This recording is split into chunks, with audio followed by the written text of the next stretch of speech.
Engines roar in the morning sky, a silver jet too high to hide. Statesville winds blow cold and gray, and everyone's praying he'll be okay. Friends and fans holding their breath, a moment frozen staring at death. But hearts are strong, we won't let go. Through the storm we hope they'll show. Flying too close to the edge of fate, every heartbeat we can't wait. Prayers rising through the fire and flame, we're calling out every single name. Hold on through the sky so high, we're with you under the same night sky.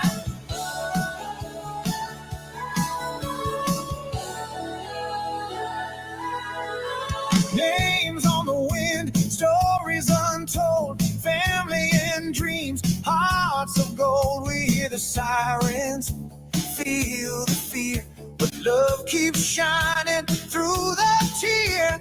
Voices trembling, reaching for light, shadows breaking in the fight. Through the smoke, through the pain, we'll be here when you rise again. Flying too close to the edge of fate, every heartbeat we can't wait. Prayers rising through the fire and flame, we're calling out every single name. Hold on through the sky so high, we're with you under the same night sky.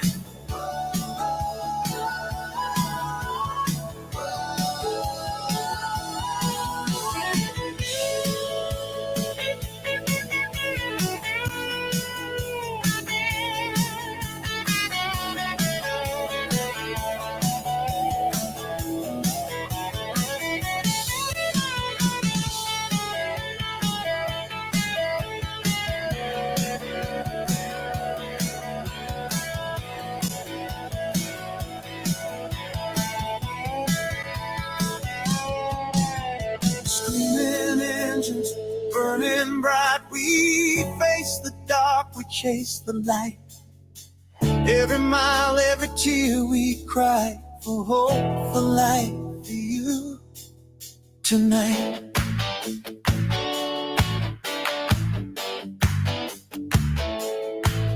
Flying too close to the edge of fate, every heartbeat we can't wait. Prayers rising through the fire and flame, we're calling out every single name. Hold on through the sky so high, we're with you under the same night sky.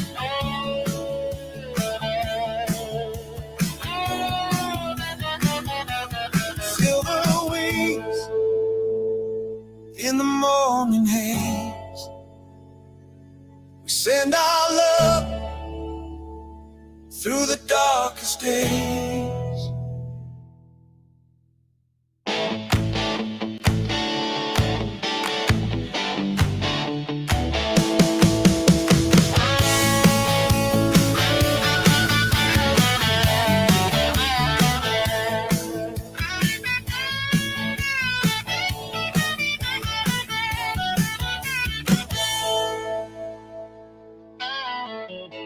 Hold for 15, 30 seconds.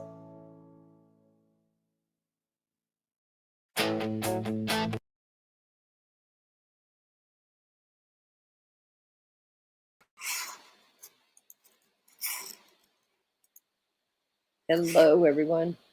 Hey, Sherry. Hey, Hawkeyes. Yes, it's so sad. Greg Biffle, former NASCAR, semi-retired, I guess. Seems like him and his family. It sounds like it's the pilot, his wife, Greg Biffle's wife, his 14-year-old daughter, and his 5-year-old son. So sad. We're going to go over it. I wanted to show you guys a picture. Oh, hold on. I had to restart my computer. That's what took me a minute. I don't know what happened, but anyway, I had to restart it. I tried to send a picture up that I have, and I was having a hard time getting it. So we'll just do it this way. But anyway, sounds like this Cessna jet had some engine problems. It took off, had some engine problems, and they were bringing it back, and it crashed. So sad. Horribly sad. We're going to go over it. There's been no definite on who all was on that jet, but it's said to believe is his whole immediate family, which would be his wife, his 14-year-old daughter from a previous marriage, and his 5-year-old son. So close to Christmas, but even anytime, just horribly sad. Okay, here we go. Here's a picture to give you a little bit. This is taken back on September 30th. Greg Biffle, his wife, his son, and his daughter. So sad. Yes, a beautiful family. Listen, I follow Cletus. I don't know if you guys know who Cletus is, but I follow Cletus and I follow Greg Biffle. My father was a stock car driver. He drove mini, like sprint cars. They were called super modifieds and street stock. My dad raced for many, many years. Circle burner is what he was. And so I'm a big fan of circle burners, NASCAR, all of it. Let's just get started here. So sad. Now, supposedly he has like a helicopter flight type stuff. And according to Rick, this is what Rick told me on the phone, and Hawkeyes was on the phone too. Supposedly Greg Biffle also has like a helicopter service Metaflight type stuff. And supposedly the helicopter took off and the jet. The jet was having problems. They swung back around to land, is what he had heard. So, let's see.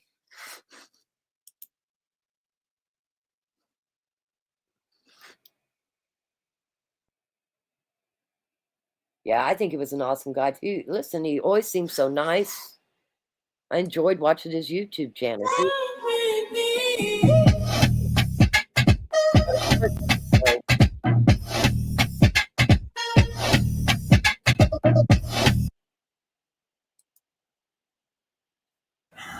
And thank you so much for checking in. We might hit you up again at some other time. All right. Thanks, Brad.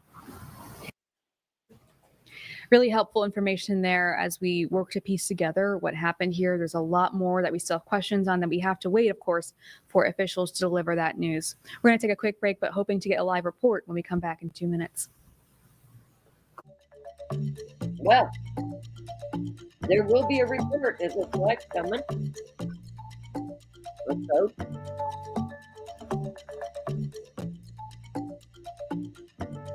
Yeah, I remember you saying that, guys. I told you that Rick actually was a flagman at Liberal when we would travel from here to Liberal to the races. Rick was the one running the flag at Liberal. So yeah, we're big Star fans too. As a matter of fact, just watched the dome stuff that happened in St. Louis last weekend. That's pretty interesting too. Great sports is okay. Well, I wonder how long this commercial is going to be. Lordy mercy. Well, let's see if we can't just find something else. I don't know why. Let's see here. See if this gives us an update. If not, we're going to have to go to somebody else.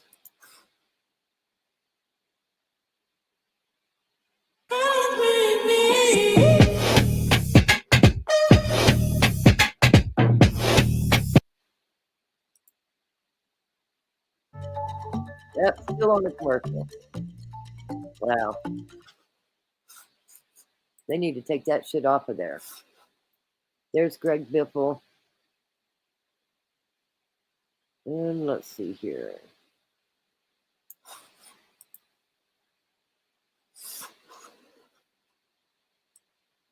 Okay, it says jet owned by former NASCAR driver crashes in Statesville. 6 deaths confirmed. Earlier it said 5.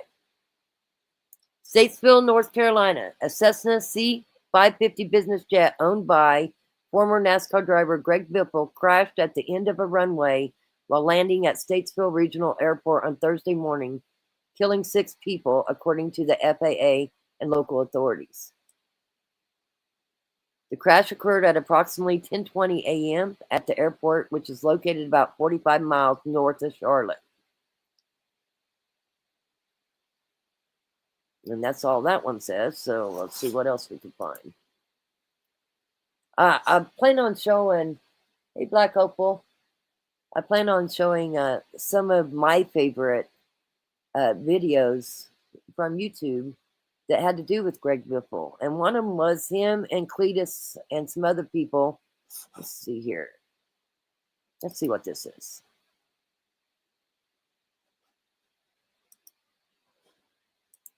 After the crash, Dave, what can you tell us?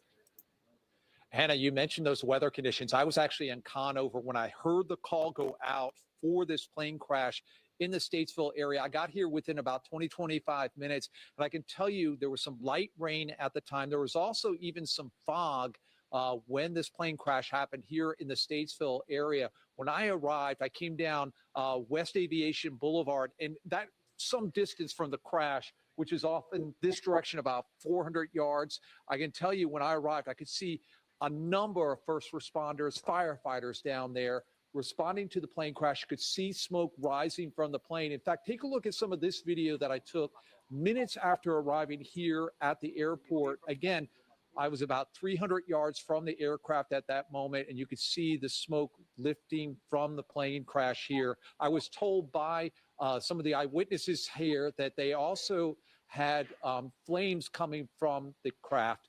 The area where I'm standing is the new aviation building that is under construction here in Statesville.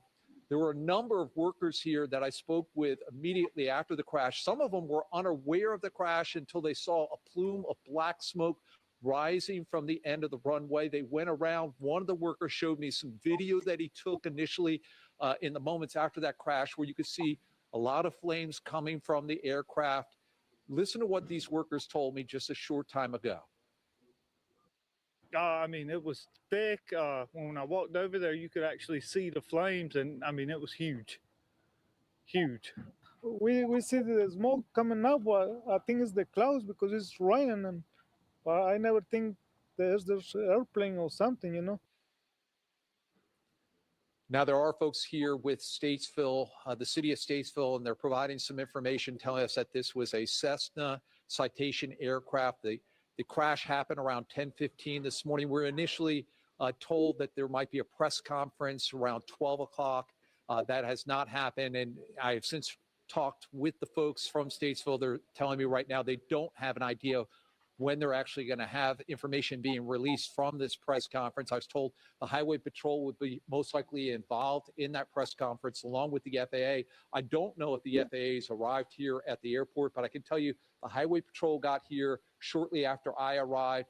They've been out at the aircraft. I saw them taking a number of photographs out around where the crash happened here earlier this morning. Again, we're being told by the workers here that this plane went down during a landing here at the Statesville Regional Airport at the very end of the runway, about 300 yards from where I'm standing right now. Reporting live from Statesville, I'm Dave Faraday, Channel 9 Eyewitness News. All right, again, Dave Faraday has been on the ground since about 20 minutes after that crash, has been there for the last 2 hours almost.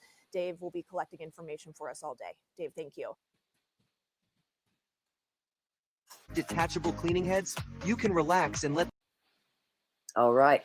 Thanks for asking. I'm doing good. How are you doing, Black Opal? It's good to see you too. So let me pull up. Have any of do you know who Cletus McFarland is?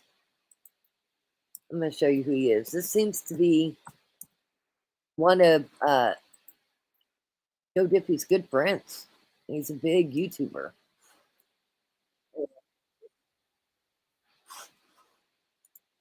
He's a big YouTuber. Let's see here. This is Cletus, but they're always together. Him and Jeff or Greg Biffle are always together, it seems like. I was trying to find. Oh, I know what I'll do. Hold on. Greg Biffle just built a race car track, and they haven't even. The last I saw, they hadn't put the seating in yet, but he built a racetrack behind his house. Let's see what this says. So this is, again, a whole of government approach, local, state, and federal. And they're going to do everything they can to figure out what happened, because we don't want these kinds of accidents to occur. Just day, but for folks there in Statesville community, it's going to be a long few weeks and months ahead. And honestly, it could be well over a year before.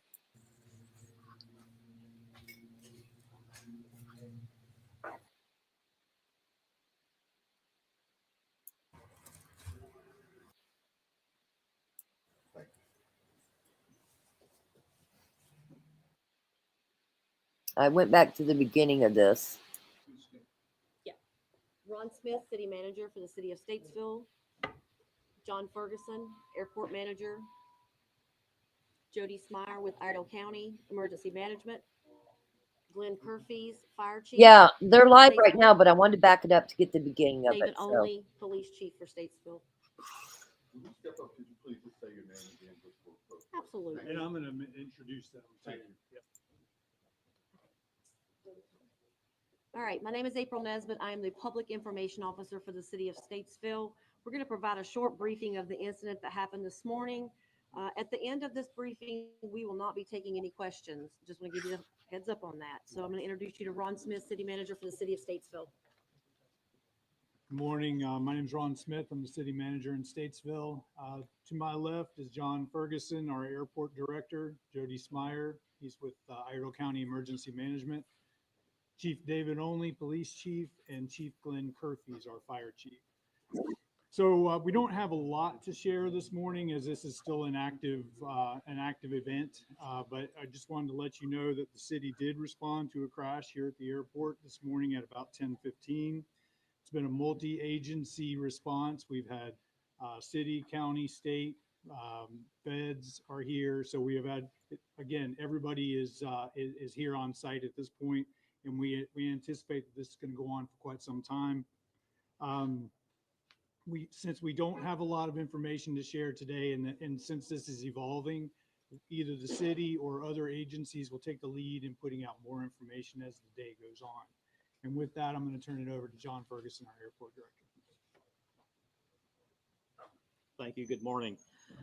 Like we said, approximately 10:15 a.m., we got a report of a corporate jet that crashed off the end of the runway on the east end. When actually I came out, it was already fully involved. We've had multiple agencies, as we said, come. The FAA arrived about 12 o'clock today. They're taking over the scene. They're taking over the investigation. We have no information on any cause. The airport now is closed until further notice. It'll take some time to get the debris off the runway to get it safe again. At this time, I'm also still don't have any other information than what we've already said. I turn this over to, oh, go ahead, you do it. Again, we'll provide updates as soon as we have them, either be us or other agencies. And if you have direct questions that you want answered, you can email those to me, and we will try to get these back to you as soon as possible. Again, my name is April Nesbitt. It's ANESBIT at statesvillenc.net. Thank you all. No number of people on the plane right now? And it happened during landing?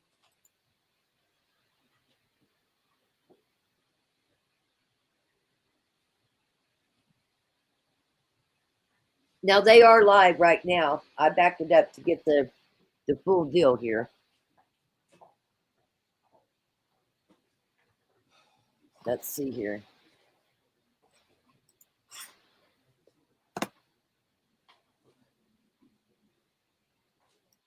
And as we get more information, of course, we will bring that to you live here on WCNC Charlotte. And we also know a lot of you are just joining us literally by the minute to be updated as you hear about it and see it on your social media feed. Just to recap, we know a airplane went down at the Statesville Regional Airport a little after 10 this morning. It's an airplane that we know is registered to the company belonging to Greg Biffle, the NASCAR driver. We know that as well. Julie Kay standing by with information she's been learning in the newsroom. Julie. Yeah, and we just got that updated press conference, and the FAA just got back to us confirming a Cessna C550 crashed while landing at the Statesville Airport. So this happened, we just learned, around 10:15 a.m., so a little earlier than we originally thought. And as our anchors mentioned, flight records show it's owned by a private North Carolina company, GB Aviation Leasing LLC, registered to Mooresville. The company has one contract on record, and it is with retired NASCAR driver Greg Biffle. Now, the Statesville Airport is owned by the city and often provides aviation facilities for several NASCAR teams. But again, we cannot confirm at this point who was on board that plane. We do know the plane itself is a small corporate jet, also known as a Citation II. We also know the NTSB is going to lead the investigation, and we're hoping to get a preliminary accident report from the FAA by tomorrow. But Ben, Lisa, as we just heard, they are on scene actively right now, cleaning that debris, figuring out more information. It's going to be a long day. That Statesville Airport is, of course, closed, but we know that those scenes are actively investigating right now. So unclear when we're going to get that information. We know, Julie, that it's going to take some time, of course, because it's just happening. This is very much a developing story, and they want to be very thorough with their investigation before they release any more information to us. So again, as you said, going to be a long day, and as we get new details, we will certainly pass them along to you. We should go ahead and set expectations for you at home here. NTSB investigations usually take a little over a year. I think the average is about 14 months. So not only is it going to be a long day, but for folks there in Statesville community, it's going to be a long few weeks and months ahead. And honestly, it could be well over a year before we get a firm answer about what happened today. I think back to completely unrelated, but we're talking about the plane crash in DC that happened in January. This morning on the news, we talked about how the NTSB will get its final report out sometime in the new year, a year after that plane went down. And we know they are especially careful with these investigations. Yes. And I want to say that. So they had a plane crash out of Seattle. It was a Wichita aircraft headed here. It was headed here. And the federal government just admitted last night that it was our U.S. military's fault. She ran her helicopter right into that plane, killing 60-some people. Statesville is in North Carolina. Statesville's in North Carolina.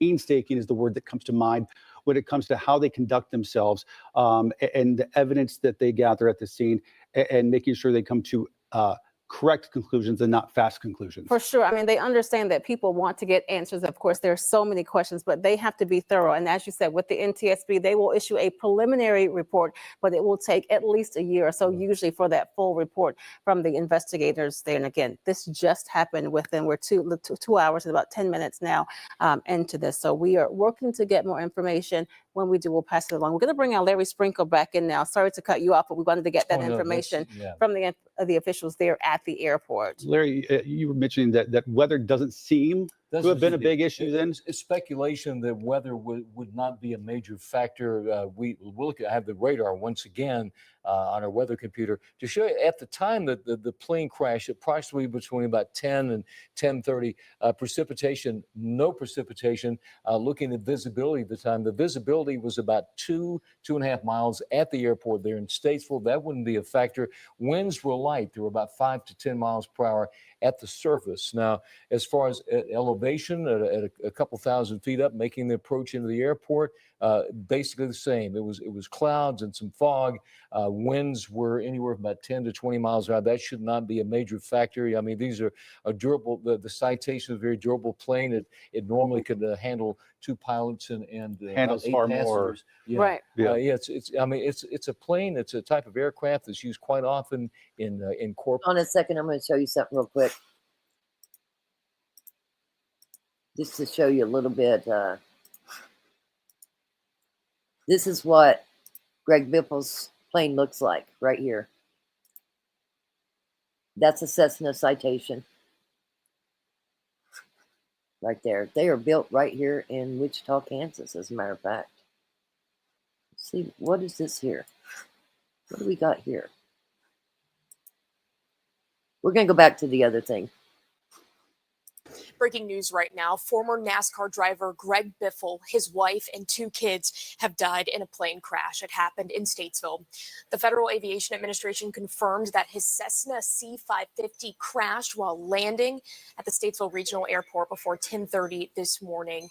That airport does provide corporate aviation facilities for Fortune 500 companies and several NASCAR teams. Right now, the National Transportation Safety Board and the FAA are investigating. The airport is closed until further notice. This is a developing story, so be sure to stay with us here on WRAL for the latest information.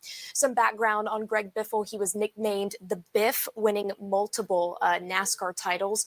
He was named one of NASCAR's 75 greatest drivers. Biffle even flew a helicopter throughout western North Carolina in the aftermath of Hurricane Helene, delivering supplies in hard-hit areas. He even made a dramatic rescue when he spotted someone with a mirror trying to get help. Again, Greg Biffle, his wife, and 2 kids killed in a plane crash in Statesville today. Again, a developing story. Be sure to stay with us here on WRAL News. Let's see this one.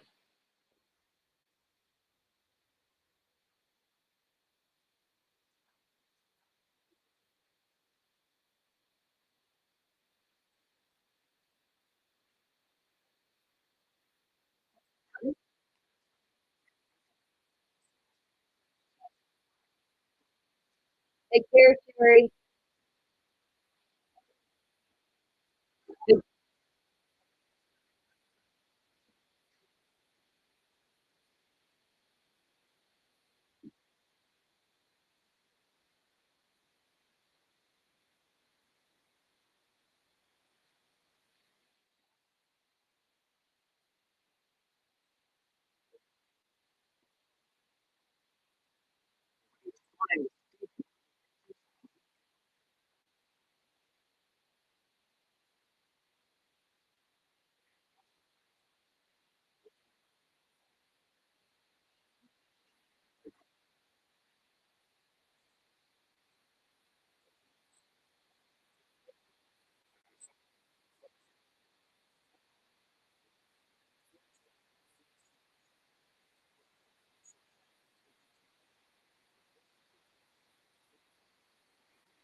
That was nice that he did that. Let's see here. Let's go back to this live coverage that they had going. I was just trying to show a little bit of things that that Biffle does. Jets, as speculation once again that weather doesn't seem to be a major factor in this. So what would be the cause? We're certainly not sure. As you said, the FAA will be sending a team of investigators down there right now, and obviously no one at the airport had any answer what's going on. But just a terrible tragedy there in Statesville, and obviously a lot of connections locally to folks who certainly are part of that industry. Well, here's the thing, though we still haven't confirmed who might be or might be not on the plane, anytime something like this happens, you're talking possibly up to 10 to 12 people on board that plane. That's going to touch so many lives. For sure. And so many families. And as I speak right now, there are family members who are getting the worst news of their lives.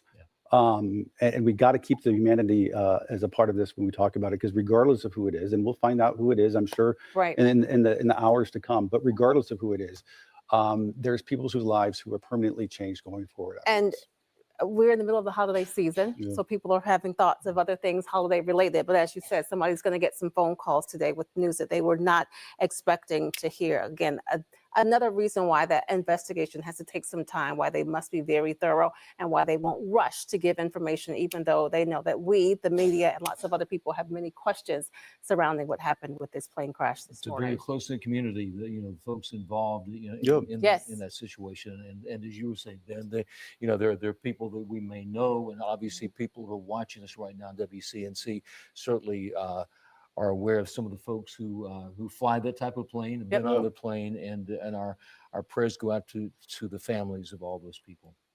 Because again, we know it's owned, the plane, because we can go through some of our processes. We can, look through FAA records, and we can see that the plane is registered by a company owned by Greg Biffle. That doesn't necessarily mean anything. It means exactly just that, is that it was owned by Greg Biffle. Yes. We've got Bria Smith. She is standing by. She was listening into that news conference. She's there on scene. All right, Bria, give us an idea. Assess the scene. Explain where you are as it pertains to everything else and what else is happening around you. Yeah, Ben, well, we are here at the Statesville Regional Airport. And like you mentioned just minutes ago, we did hear from city and airport officials. I'm going to step out of the frame here so you can take a look behind me at that runway there. Now, what we do know is that a Cessna C-550 plane crashed while attempting to land at the Statesville Regional Airport around 10:15 this morning. Now, like you all mentioned, the FAA registry has the owner of the plane listed as GB Aviation Leasing LLC. That company is owned by former NASCAR driver Greg Biffle, and the address listed also matches his house in Mooresville. Now, Iredell County and the city of Statesville emergency response personnel are currently working this incident. Multiple agencies and crews are all hands on deck here. The FAA arrived on scene approximately at 12 p.m. investigating this incident. Now, one man we did have the chance to speak with who works for a separate electrician company tells us as soon as he saw a big cloud of smoke and flames, he knew the incident had to be bad.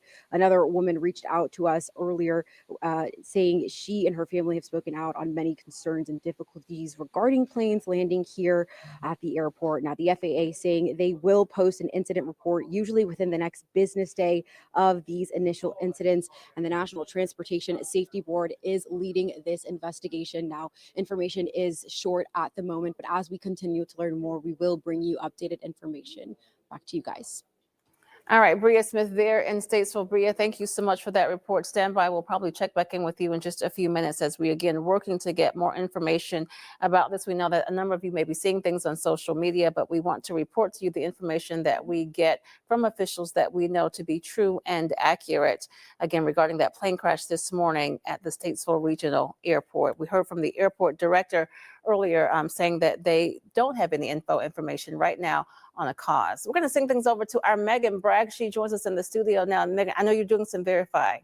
Yeah, and guys, when something like this happens, you see a lot on social media. It's really important to take a breath and really focus on what we have confirmed so far. So I'm going to go through some of the things that I'm seeing on social media. A lot of these on X right now. This is what I saw, that the plane was registered to NASCAR driver Greg Biffle, and it has crashed. They're saying it's a Cessna 550. Well, we can confirm that right now. What you saw in that press conference was they were saying it's a Cessna C5500.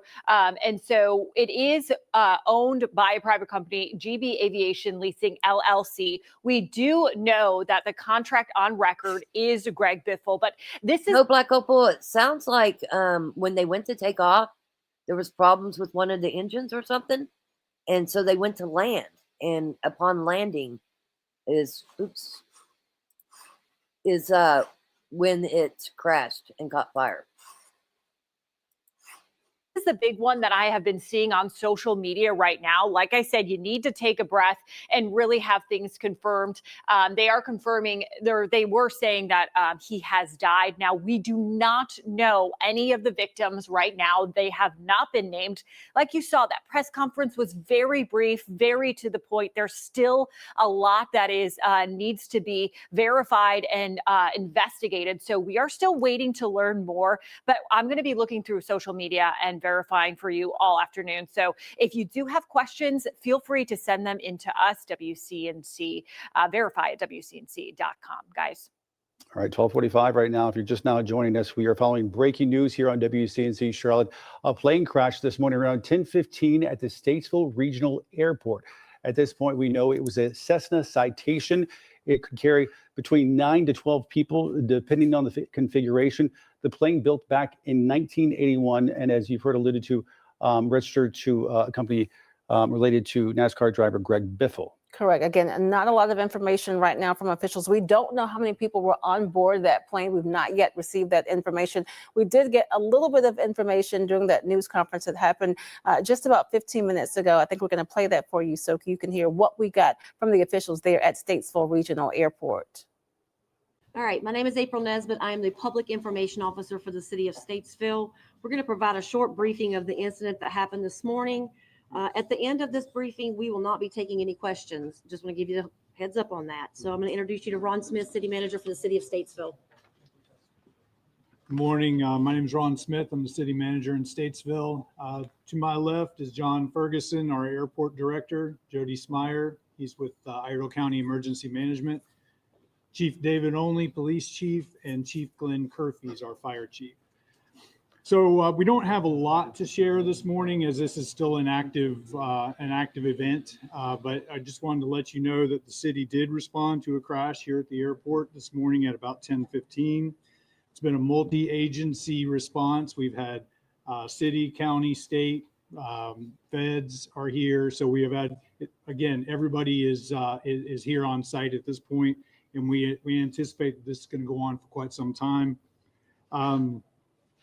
Since we don't have a lot of information to share today, and since this is evolving, either the city or other agencies will take the lead in putting out more information as the day goes on. And with that, I'm going to turn it over to John Ferguson, our Airport Director.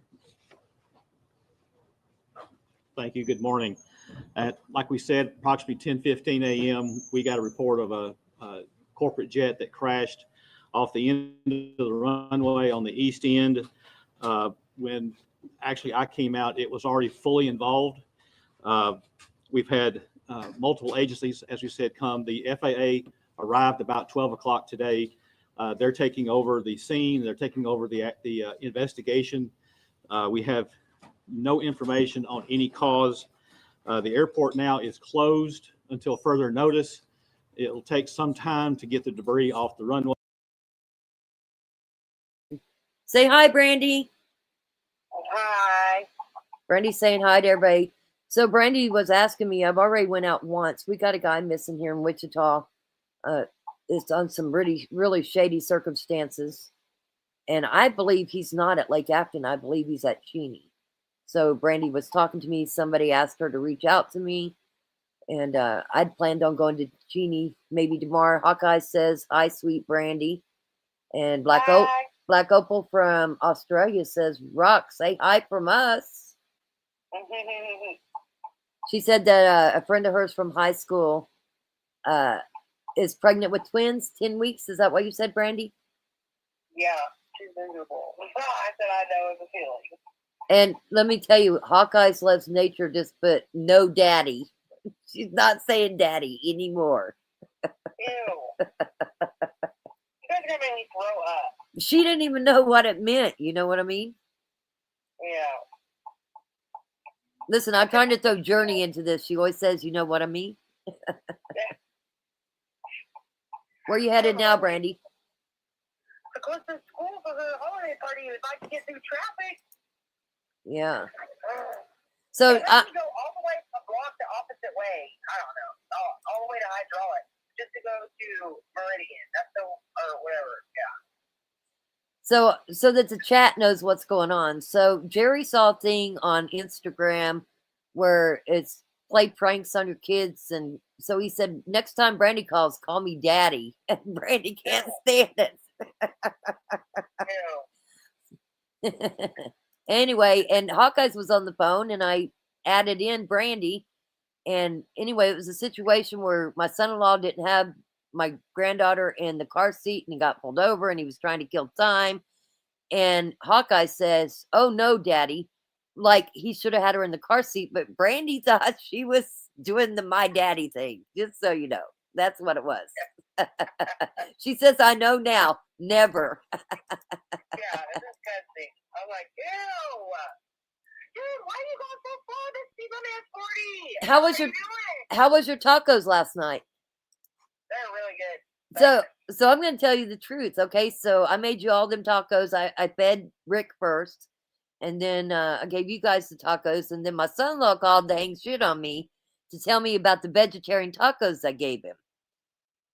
And what he don't know is I ran out of meat, okay? I didn't even eat tacos last night because I gave it all to everybody else. Yeah, No, you ate some. We had plenty.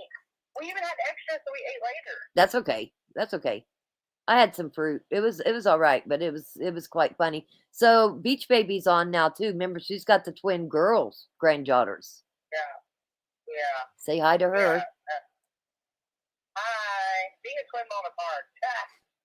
Being a twin mom, it's hard. Yeah, I'm sure being a twin grandma is great, but being a twin mom is hard for sure. absolutely. You got your hands full. Plus, you work full time. Yeah.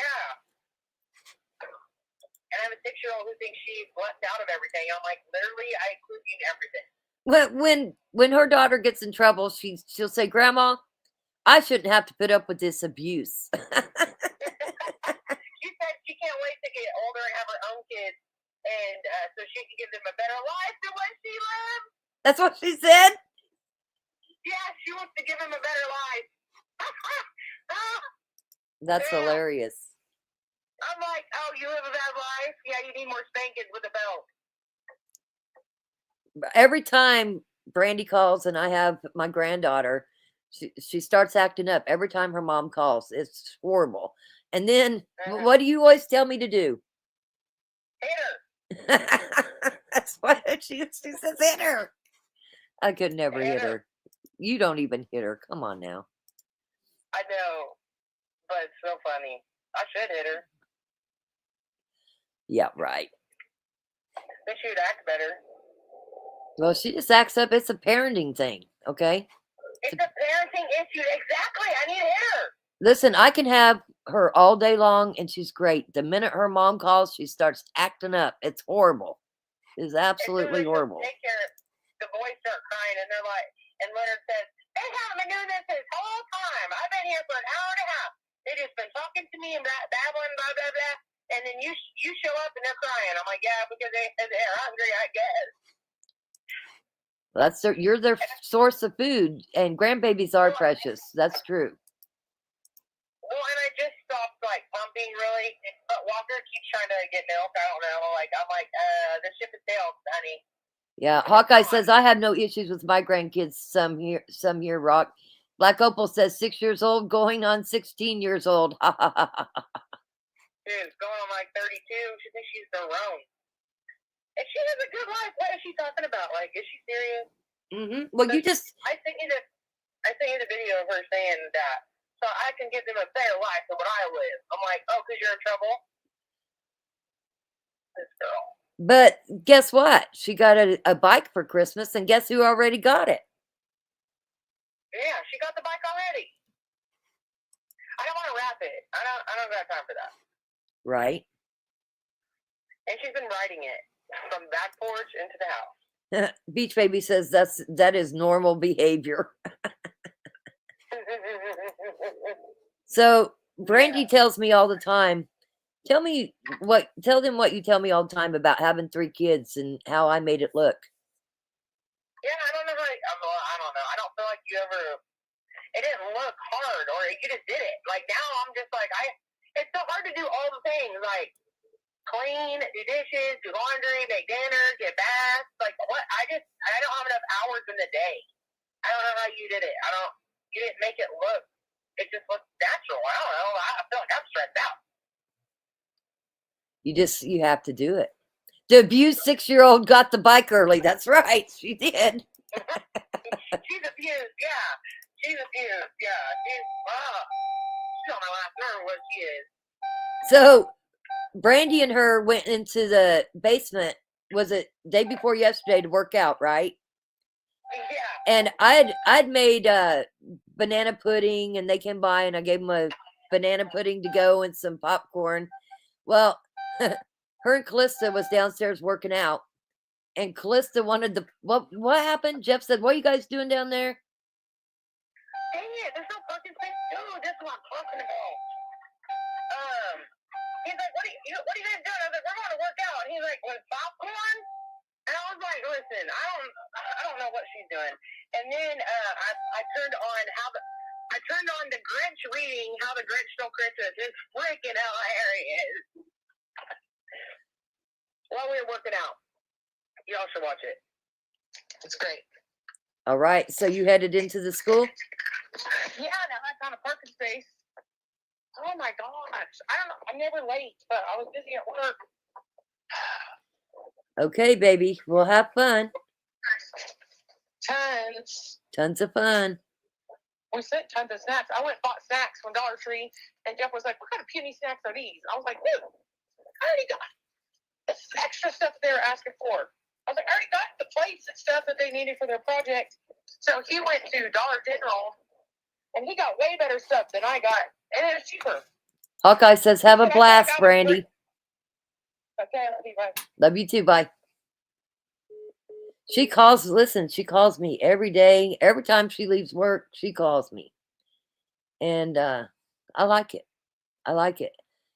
And if I don't answer, she's scared something happened to me. I don't know. She's my daughter's been on one of these things here lately where she feels like something's happening to me, I guess. I don't know. It's kind of strange, but so she's got to talk to me every day. Every day. Okay, so Greg Biffle, as you see, when the hurricane went through and all that in North Carolina, he used his own helicopter to take supplies. Just a really good guy. Let's get back to this. Thank you for, she's being very protective. Very protective. I appreciate you guys talking to her. She is my mini-me. Absolutely 1,000% my mini-me. She's got the heart like me. She's a good kid. A really good kid. Now, a year ago, like I said, my son-in-law was drinking, and it was bad times. He quit drinking for his New Year's resolution, hasn't had a drop of alcohol, and they got involved in their church, and things are just going great in their lives right now. Other than, kids are a handful. Okay, let's get back to this. Way to get it safe again. At this time, I'm also still don't have any other information than what we've already said. I'll turn this over to, you go ahead, you do it. Again, we'll provide updates as soon as we have them, either by us or other agencies. And if you have direct questions that you want answered, you can email those to me, and we will try to get these back to you as soon as possible. Again, my name is April Nesbitt. It's ANESBIT@statesvillenc.net. Thank you all. And again, that was that news conference held within the hour there at Statesville Regional Airport regarding that plane crash that happened this morning around 10:15. As we know, a plane was attempting to land there. We can tell you as we were listening to that, we did get confirmation from the Iredell County Sheriff's Office that in fact multiple people have died in this plane crash. It was widely assumed, given what we know about the nature of the plane, given what we know about the nature of the crash, what we've seen. But the Sheriff's Office now confirming multiple deaths in that plane crash. As of right now, when it comes to plane crashes, a commercial flight will keep a passenger manifest, is what they call, and that's a running list of every single passenger that was on board a plane. And so after a plane crash like that, somebody, even if it's not shared with the public, will have a list of everybody who was on that board. Keep in mind, when it comes to private planes like this, commercial charters like this, it might not have an exact list of who's on board, which might make it slightly delayed in terms of what we know about who was on officially and why they might have been there. So just wanting to set expectations there that when it comes to private planes like this, It's a little different. it's a little different as far as the records that are kept. And what we know based on this type of plane, we know that it can accommodate up to 10 passengers there. So we have that number, but no concrete details on the exact number of people who were on board. And you can have a single pilot on those as Yeah. well. Yes. I'm not sure exactly the configuration, but a Cessna C550 obviously is one that was identified. And then obviously the question is, could weather played a part? You know, could have been a thunderstorm, could have been fog. But at the time, it was relatively stable. There was some fog in the area, ground level at the surface. Visibility was somewhere from about 2 and 2.5 miles. And there were no storms. There was no rain at that time. Oh. Right. And when you make the approach, we are looking at a frontal boundary coming through. So at the elevation, when you're up about 10, 15,000 feet, there may be a little turbulence up there, but certainly as it made the approach to the runway, visibility was not an issue. And also we didn't see any storms. There was no cloud to ground line, anything like that to cause any concern. And we should say a corporate jet is designed to. Without a doubt. Yes. So this is not a small little plane. No, it's This- not. this And is a those are very substantial- durable planes that, Yeah. that can fly through storms and whatever. And, pilots should.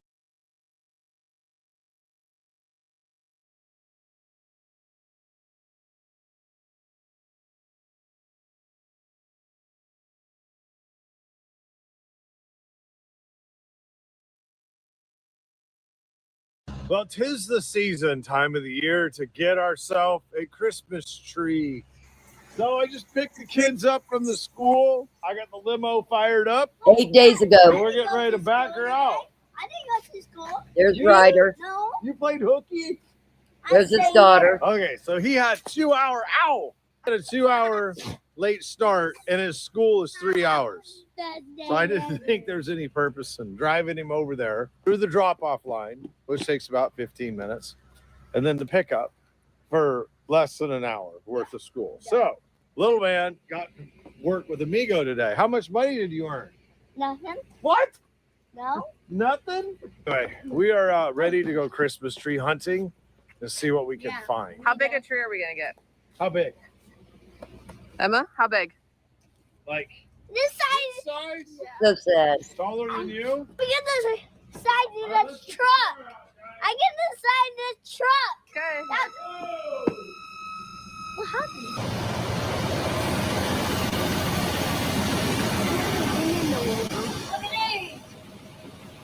Be careful, be careful. All right.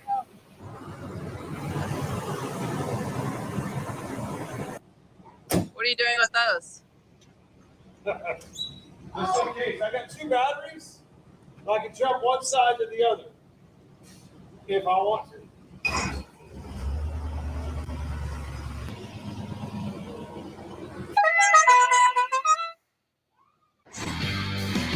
You're watching the Biff's YouTube channel. All right, I got my little bull horns. It's so cold up. Hop in, honey. You guys buckle up for safety. Now, I bought this limo at auction a long time ago. This thing was dark blue, and I had it painted white, put a new vinyl top on it, put the bull horns on it, made it the Boss Hog limo. I put the Dukes of Hazzard horn on it, and I haven't done anything else to it. Did a little tune-up, changed the oil, that kind of thing. But she's a good runner. So we're going to go get a Christmas tree. How fitting to take this and go tree hunting. So the place we're going is very special. This was 8 days ago. Like I said, 8 days ago. Because it's right next to the barn that was featured in. So the barn where they filmed getting the car out of the rafters, we're going to buy a Christmas tree right next door to that barn. Let's go check it out. Do we have enough stuff to tie it on? I'll probably stop at the shop and grab something. I need some rope. Need a Christmas tree? Yep, we're going to get a Christmas tree, bud. And this? That honk it. You want to honk it? Yeah. All right, here we go. Do it again. Yeah. All right. Yeah. We're gonna get the old limo out. All right, we're gonna run up and get some rope, tie our tree on the roof. This car rides so nice. Yeah, I really like it because we have 2 seats. Yep. What'd you find? I found some SRI stuff. We're gonna give away on Biffmas. And what else did you find? I found some rope.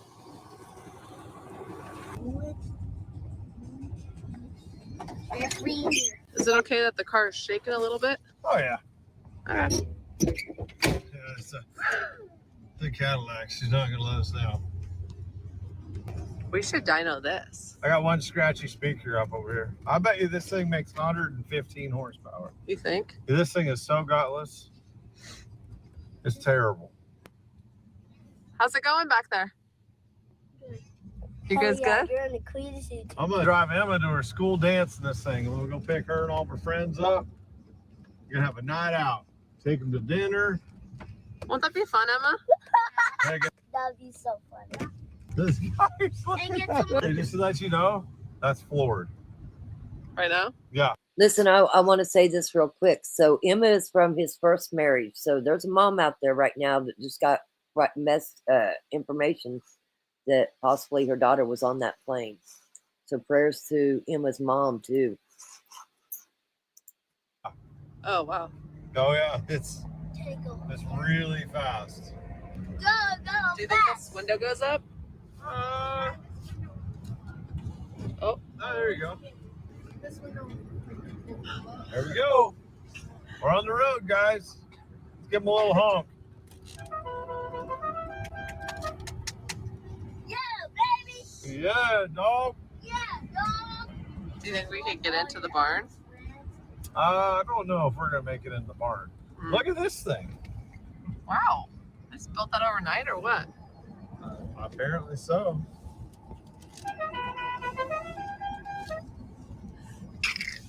They thought that was funny. Where are we going? Right here to get a Christmas tree. All right, here we are. Oh. And there's the barn right there. I like See that? Days of Thunder was filmed inside there. Right there. Oh, this is gonna be fun. Oh, yeah, that's right. Oh, yeah. They don't even know what to think. Oh, they got hot chocolate? Oh, heck yeah, they do. All right. Oh, man. What? I shouldn't have shut it off. Let's leave it running. There we go. Okay, let's do it. All right, let's go, guys. Oh, yeah, thank you.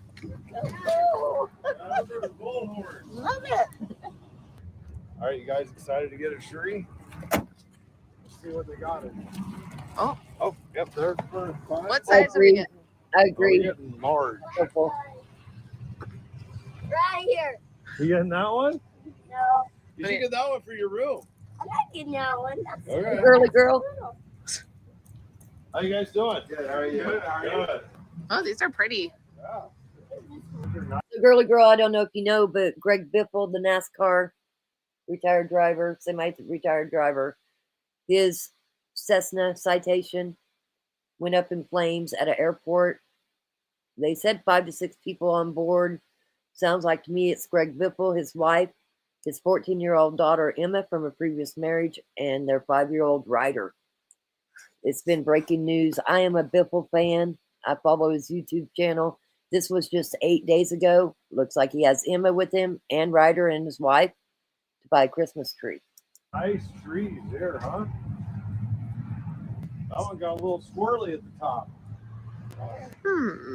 This one's nice. Oh, it's looking good, isn't it? Guys, I'm getting this one. Yeah, a lot of nice looking trees. Oh, no, I'm not getting that one. I'm getting one up front. Which one do you like, Ella? How about this one? Yeah.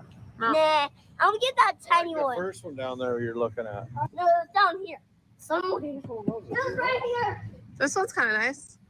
This one. No. We should have a Christmas tree farm. Oh, yeah. But we got nothing else to do. I got like 100 cars to fix. I was trying to dyno the Cadillac, and the fuel pump quit on me. I thought she's out of fuel. I put 5 more in her. No dice. So, got a fuel pump on order. Ow. I'm gonna show you my Christmas tree. Come on. For this What do you one. think, guys? This way. Let's pick one out. This is the one. You like that one? Yeah, you want to get it? Okay, go get it up there to the top, to the front. I'm gonna leave it here. Well, just go give it to them so nobody takes it. Well, nobody said take it. Why? Because they won't. Okay. Because they say this is way too small. Hey, what do you think of that one, Ryder? It's horrible. What? Yeah, we'll do this one. It's okay? Yeah. All Yeah, right. we'll. Take the tag. Yeah, that's the one. Strapped it on the limo. Yeah. Ah. Yeah, oh, yeah. That'll work. Is that the one, honey? Yeah. All right, yeah. Yeah. Can you be careful with the branches? I was just kidding about the branches. Have you ever strapped one on a limo before? I think it's gonna be the first time. Ryder wants to get this one for his room, honey. Okay.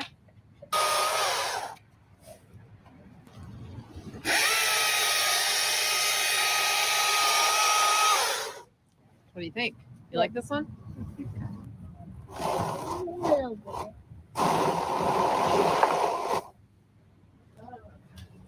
No, Did you want us to just set it right on the roof, or did you want something protecting the roof? Oh, no, they put it right on there. Yeah, all right.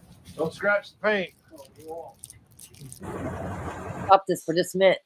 So, girly girl, that wreck that was by your house that I sent you last night, the 70-year-old man who plowed through a gate and ended up on a trailer. Anyway, they say he was drinking. Just FYI, 70-year-old that was drinking last night said he blew right through that stop sign and went into that sand pit, and there was a loader there. Anyway, back to this. That's so great. Oh, yeah. That's going to work. It's right there. Yeah. Just going through, open the doors, just going through. Heck yeah. That's my sombrero. When we have, that's for when we have a Cinco de Mayo. Yeah, what do you think of the TV and 8-track? What year is it? This thing is an 80, I think it's 83, 82. Just wait till you hear the horn. Oh, yeah. It's in pretty mint condition for an 80. Yeah. He was code red and they were doing CPR, and I haven't seen any updates, but I'll look and see if I can find something. But he was alive. Oh, yeah. My Boy Scout technique here. My dad taught me this knot. Wow. See that? Yeah. There you go. I got it, mate. You better go through the window.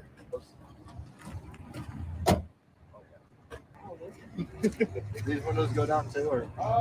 Those are shown. I'll do the front windows. Okay. I know, that's why I sent it to you, girly girl.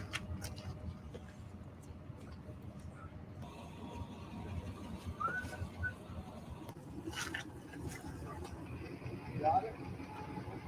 Go.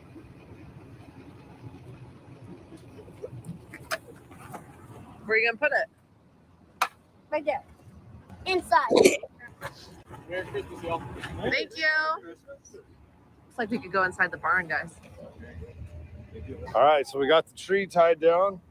We're gonna put this one inside for the kids' bedroom. Now let's go check out the barn. Days of Thunder barn. It's a world famous barn that was in Days of Thunder, and it's been rotting away ever since the movie. Guys, there's a Christmas tree in it. Yeah. It's a cool Dad. old barn. Dad. Dad. Yes, sir. Yes, sir. Wow, isn't that neat? Barn's been here a long time, man. Oh, yeah. All right, you ready? Yep. Suppose we gotta head on out. Yeah, he is. 6 years old. He's cute. You like my new ornament? Oh, that's Mom, don't drop it. Sad to Put it on think the they all box. might be Hey, dead. watch out, he's backing in, guys. He's So all right. sad. Come on. We're in no hurry. You always got to yield to the people that are working, trying to make a living.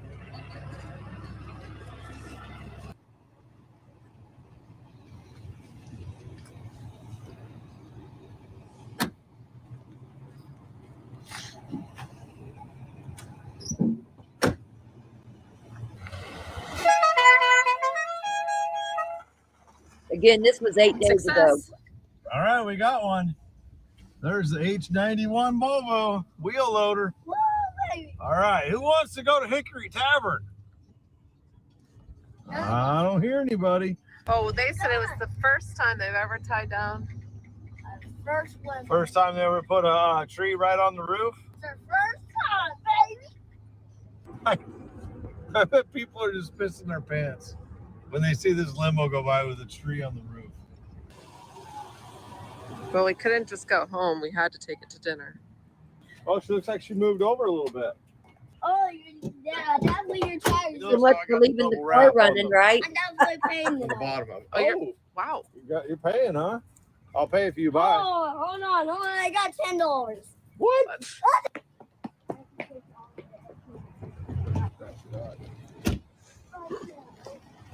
What do you think of our limo? Oh, it looks good. You want the gingerbread man? Yeah, the gingerbread. What, just ask for that? The gingerbread man, yeah. And gingerbread man. Well, here we are at Brewster's. We're out in the caddy. We got the Christmas tree tied on the roof. The Greg Biffle YouTube channel. That's right. Yeah, That's right. man, Cletus is one of his best friends. Oh, we want 1 million subscribers by January 1. Yeah.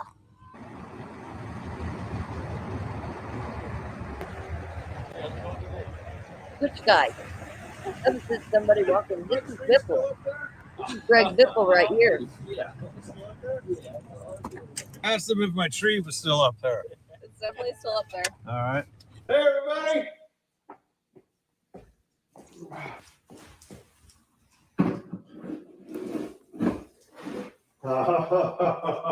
Is she straight, honey? Kinda. The things are gonna go down, right? What things? The branches? Yeah, it's kind of happy to see you right now. You know, they're stood up. Okay. And then it's gonna they'll lean out. Gravity will bring them out. You sure? Yeah, it's been wrapped up. Okay. You know, so hey, buddy. It's a great size. Yeah, it is. It's almost touching the very top. How's she looking? Looks like it needs to lean over my way. Perfect. Perfect? Yep. All right. Okay, I'm gonna screw these in right here, buddy. Don't rub it all. Okay. Well, Okay.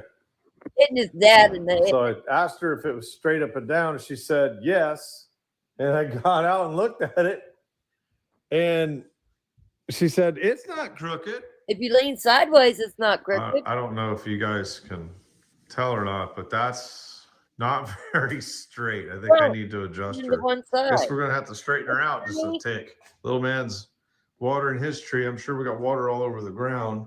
So Journey, Greg Biffle, the retired NASCAR driver, his plane crashed at an airport today, his private Cessna Citation. And it's believed to be that him, his wife, his 14-year-old daughter, and their 5-year-old son, Ryder, was on that plane. And this is from 8 days ago when they went looking for a tree. Obviously, they got a couple trees. It's kind of sad to watch now. But me and Hawkeyes was on the phone when I said I was going to go live and talk about this. And when I said something to my daughter when she called too, I do feel the same way. At least they all went together. But now his daughter is from a previous marriage. That mom got some news today that she's never going to be able to get over too. no, No? Okay. You think that's enough? no. It's just needs a little bit each week. That's good. Well, it's been a successful day. Got the tree, got it put up. I love my limo. It's so versatile. I can use it like a truck, tie stuff down on the top of it. But we took it out for dinner, a little ice cream, got the tree. Now it's time to get the decorations out and get her going. I'm gonna call it a night. Make sure you like and subscribe to this channel. And tag your friend. Yes, and I'm going to share his channel for you guys. This is his channel. I watch it. I'm subscribed to it. This is very sad. Like I said, he just did a racetrack in his backyard. Let me see if I can find that. Because Ryder was out there and they were talking about the racetrack. He was fixing to have actually, I think last weekend they did have that race.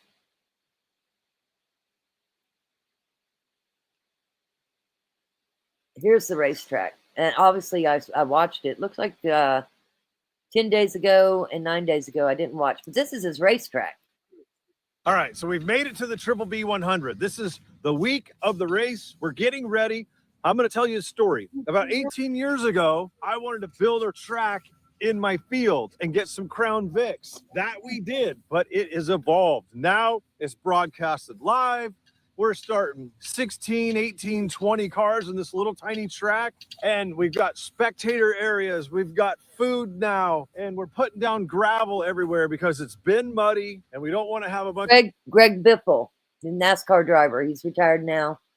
And anyway, you might know Cletus McFarland. He's a big YouTuber.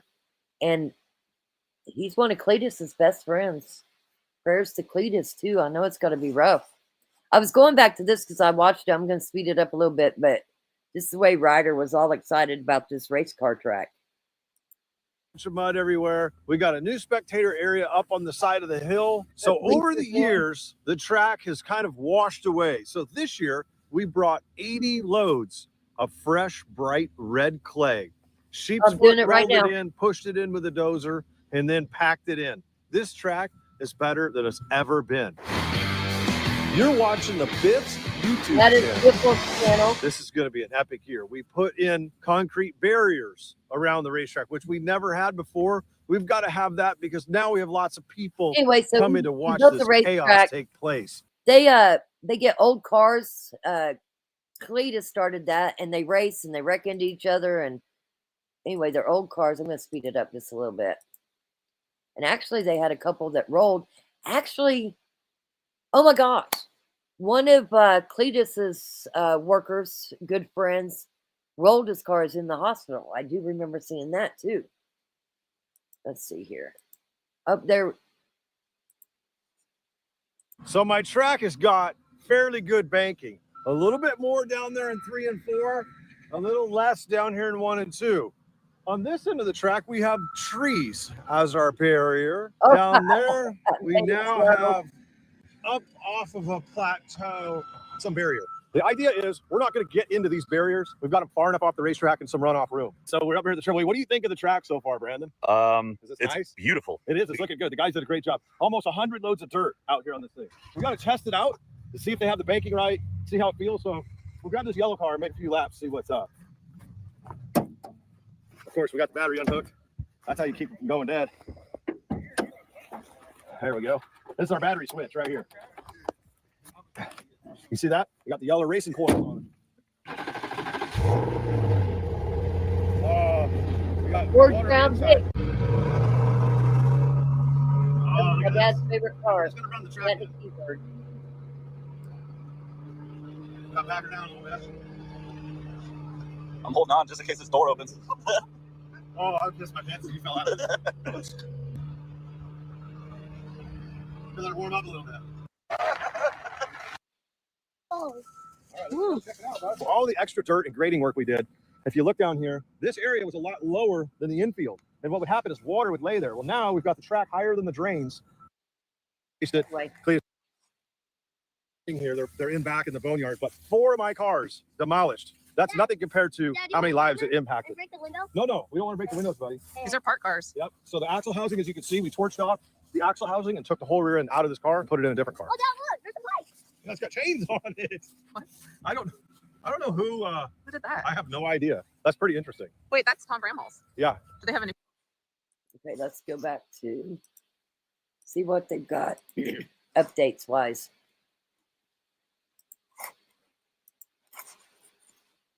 Trained to fly around the storm anyway.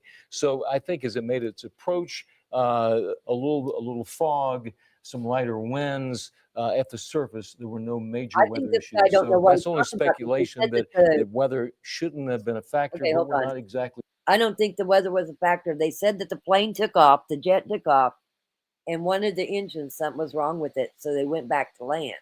I don't think it had anything to do with the weather. Sure, we're not sure exactly the cause. That's all just speculation, as you were talking about. You guys were talking about earlier. That's the FAA. They send a team of experts in to examine it. Correct. And we should say a regional airport like this one is used to seeing jets like this, small aircraft like this, of all shapes and sizes. That gives you an idea of what we're talking about now. Something this is similar to that. We're not sure this is not the exact plane at all, Correct. but it is a Cessna, something like this. And we were saying that, you know, maybe up to 10 passengers could be on there. We're not sure how many were on that flight. Right. Also depending on the number of pilots as well. Can use at times 2, perhaps 1. Yeah. But these regional airports see things like this all the time, and they see. We've mentioned this is owned by NASCAR driver Greg Biffle, but they see them. Listen, we've got a multitude of sports here in the Carolinas, whether it's NASCAR, whether it's one of our professional teams, and these people have oftentimes tremendous wealth and have planes that go with it. So an airport like this is often also very equipped to deal with traffic like this. That, and particularly in that area, because there are a lot of that type of plane that fly into the Statesville Airport with all of the race teams based within the area. So they use the Statesville Airport quite often to make those landings. And yeah, they're very well prepared for it. We certainly have spoken with our reporters up there, and some of the reports coming that obviously the airport can handle that type of thing. Yes. And certainly this type of view, I mean, just the ease of airport like that, as opposed to Charlotte Douglas, which is much larger. You have more of the commercial aircraft going in and out of there. So we will continue to follow this story. Again, if you are just joining us, the breaking news that we're on top of right now, a plane crashed this morning. The plane attempting to land at the Statesville Regional Airport around 10:15 this morning. We do know from the Iredell County Sheriff that there are multiple people who have died as a result of this crash. We don't know how many people were on board that plane. Again, hoping to get more information, but we know it's going to be quite some time before officials are able to release a lot of details about exactly what happened there this morning. We know the FAA showed up just about an hour ago, within an hour and a half of the initial impact of landing there. We also know at this point the debris is still very much on the runway, still fresh, less than 2 hours after it happened. And we know the airport now is closed because of it, as they just really in earnest begin parts of that investigation. We heard from the director of the airport, John Ferguson, during that news conference that happened about 12:40 this afternoon. And he said they heard the report of a corporate jet that it crashed on the east end of the runway. He actually went out and says that he saw that jet there in flames. Again, the FAA taking over this investigation. They have said no info right now on the cause because it is simply so early. This is breaking news, of course. And the sheriff confirming for us in just the last 5 or so minutes that they are expecting multiple deaths in this plane crash, which is not a surprise given what we know about the crash and the plane. But that information confirming now from the sheriff's department. At this point, we're not even clear about how many people were on board the plane. Just to be transparent with you all at home, as we've said, it can hold up to 10 passengers, maybe 2 pilots, but there's nothing telling us right now that were that many people on board the plane when it went down just after 10 o'clock this morning.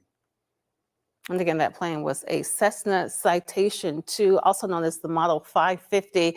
And as you said, it can accommodate, according to online records, up to 10 passengers, including 2 pilots, but it can also be piloted by just one person, one pilot.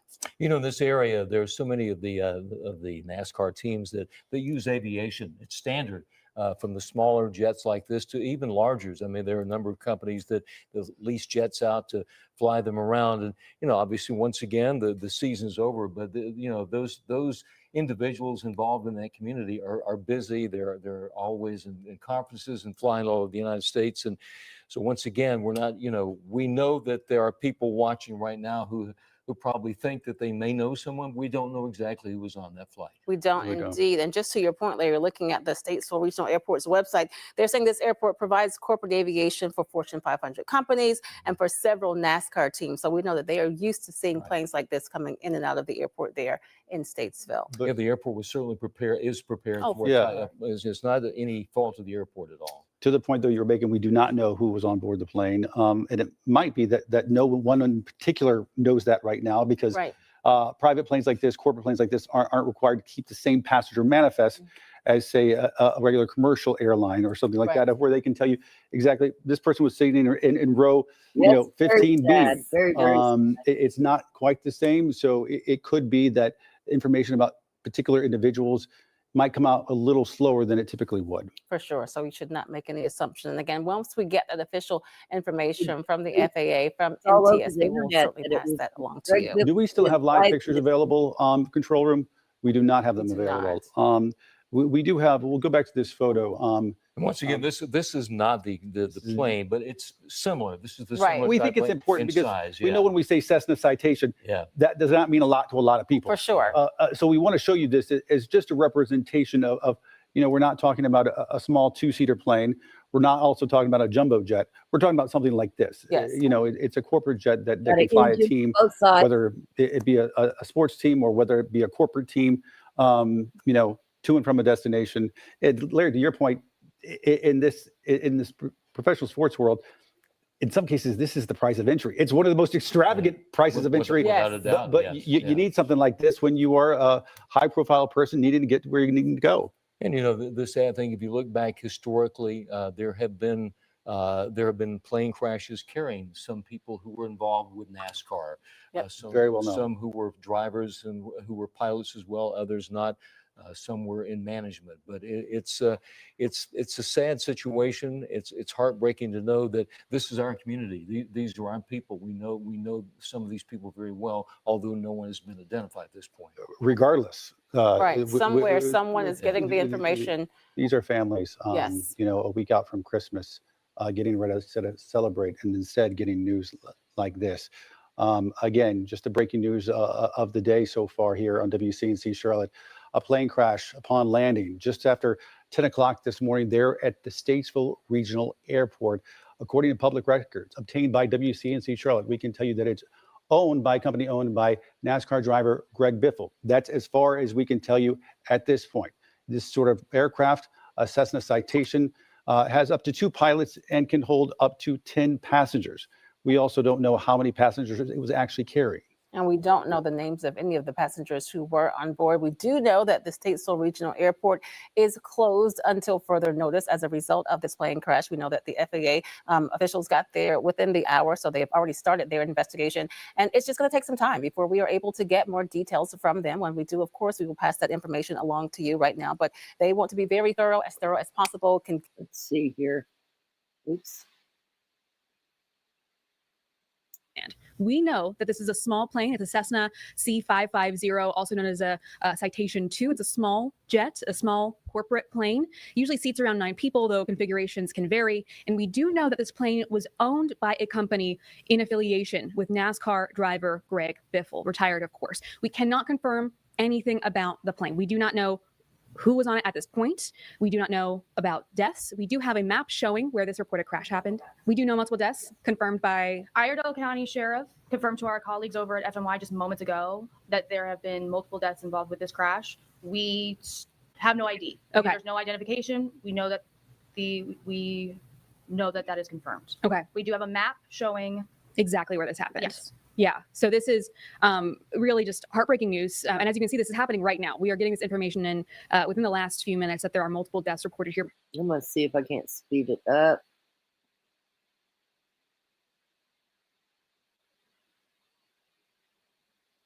Oops, let's go back here. Terrible thing to happen. This looks like a terrible crash with several fatalities. So I would just close on that note. This is a terrible crash. Yeah, absolutely heartbreaking. And I appreciate you, again, taking the time to break this down. I know people appreciate it. So thank you so much for joining us. Thank you very much. Appreciate it. We're going to loop back in our Brad Panovich. Brad, we have some breaking news here. We have some breaking news? Yeah, unfortunately, we've got confirmation from one of Greg Biffle's friends. He was actually on his way down to Florida to see him, and he posted on social media just a while ago, Garrett Mitchell. You could see on your screen there. Unfortunately, I can confirm Greg Biffle, his wife, Christina, daughter Emma, and son Ryder were on the plane because they were on the way to spend the afternoon with us. We are devastated. I'm so sorry to share this. I also know that there was a pilot and likely his assistant on the plane as well. We don't know their names, so we're not going to, but I do, that would make the 5 people on the plane confirmed there that we reported earlier. But the other 2 individuals we have not named yet, but I do know that there was another pilot and an assistant. Greg. I just want to tell you, this Garrett Mitchell is Cletus. The one I was telling you is his best friend. This is actually Cletus McFarland. Is his YouTube name, this Garrett Mitchell. Wow. Bruh. Biffle's assistant on that plane as well. So sad news. We kind of knew this, Julie, but Yeah. we wanted to confirm. And now we have a friend confirming it for us because he was on his way down to Florida to spend time with him. So he would have known firsthand, obviously, that this was happening. And so just the horrible news we didn't want to confirm, but we suspected. And unfortunately, that's not what we know. That's just absolutely heartbreaking information, especially for the friend to have to deliver that news. I know it must be really, really heavy. It is very sad. Yeah, I just Welcome honestly in, lost Running for Bear. words. I know Yeah, you're right it's that very we sad. knew most likely that this was coming and wanted to be very, very safe with it. But there's just really no words to describe the loss this is, not just for these families that are grieving, but he meant so much to so many people. Oh, I mean, in the thing NASCAR about community. Greg Biffle is, like, I think people know him as this NASCAR driver, but I think he was probably more famous and probably more well known for what he did after his racing days. Yeah. The stuff he did with Helene that I saw firsthand, I mean, he is a true hero Mhm. for what they did post Helene, personally flying his helicopter back and forth on his own dime, oftentimes taking supplies to those remote areas during Helene. He received the attention he deserved for that, but that just shows you the kind of person he and his family and his assistant and the people like Garrett, Garrett helped him as well. That's what they did. They just stepped up during Helene. So it really shows you what a great person he was to be able to do that. And he didn't have to. I mean, he's got this great racing career. He was into aviation. He owned other aircraft. I mean, and he decided to take it, his time, money, and really risk that to go up there in Helene. And so that's why it's just such a more devastating loss, is that he was such a great part of the community as well, on top of the personal loss of his friends, his family, and just a great driver, a better person, honestly. And I think that really puts into perspective. Hold on. I've been talking about Cletus a lot. This is actually, this Garrett Mitchell, is actually Cletus McFarland, is his YouTube name. Him and Biffle are really tight buddies. Oh, let's see this. Oh, this is a must watch. I was truly bamboozled. Gonna miss this guy so much. Fire suit up. We're gonna shorten it into the Indy 800 this weekend, actually tomorrow night. But I'm sewing Cletus's fire suit up. We're gonna shorten it about 4 inches for him.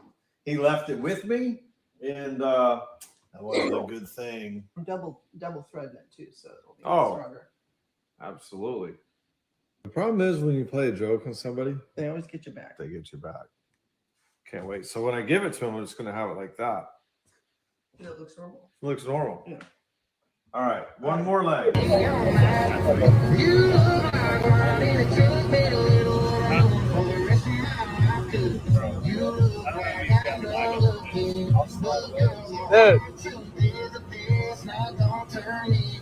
You ready for the flood?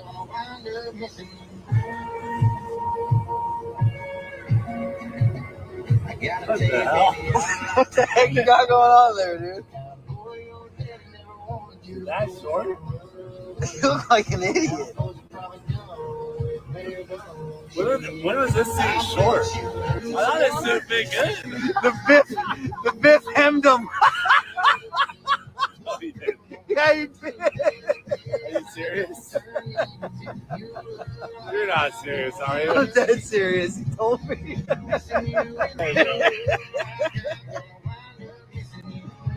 What an idiot. Biff hemmed my suit. Dude, Biff will hem my suit.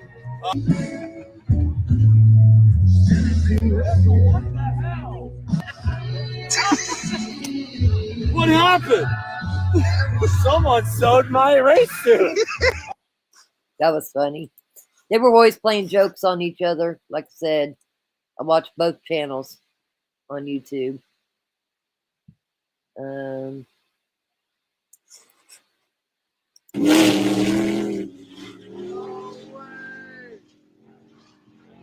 Oh my gosh!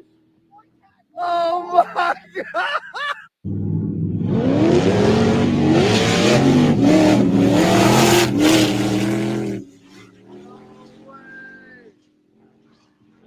Oh my! And there it is, 3 hours ago. Unfortunately, I can confirm Greg Biffle, his wife Christina, daughter Emma, and son Ryder were on that plane because they were on their way to spend the afternoon with us. We are devastated. I'm so sorry to share this.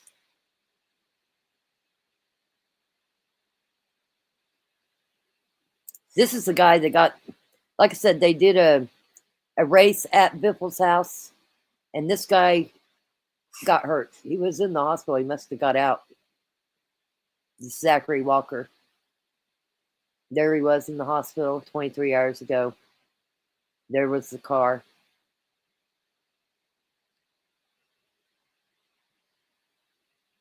Anyway, there was that.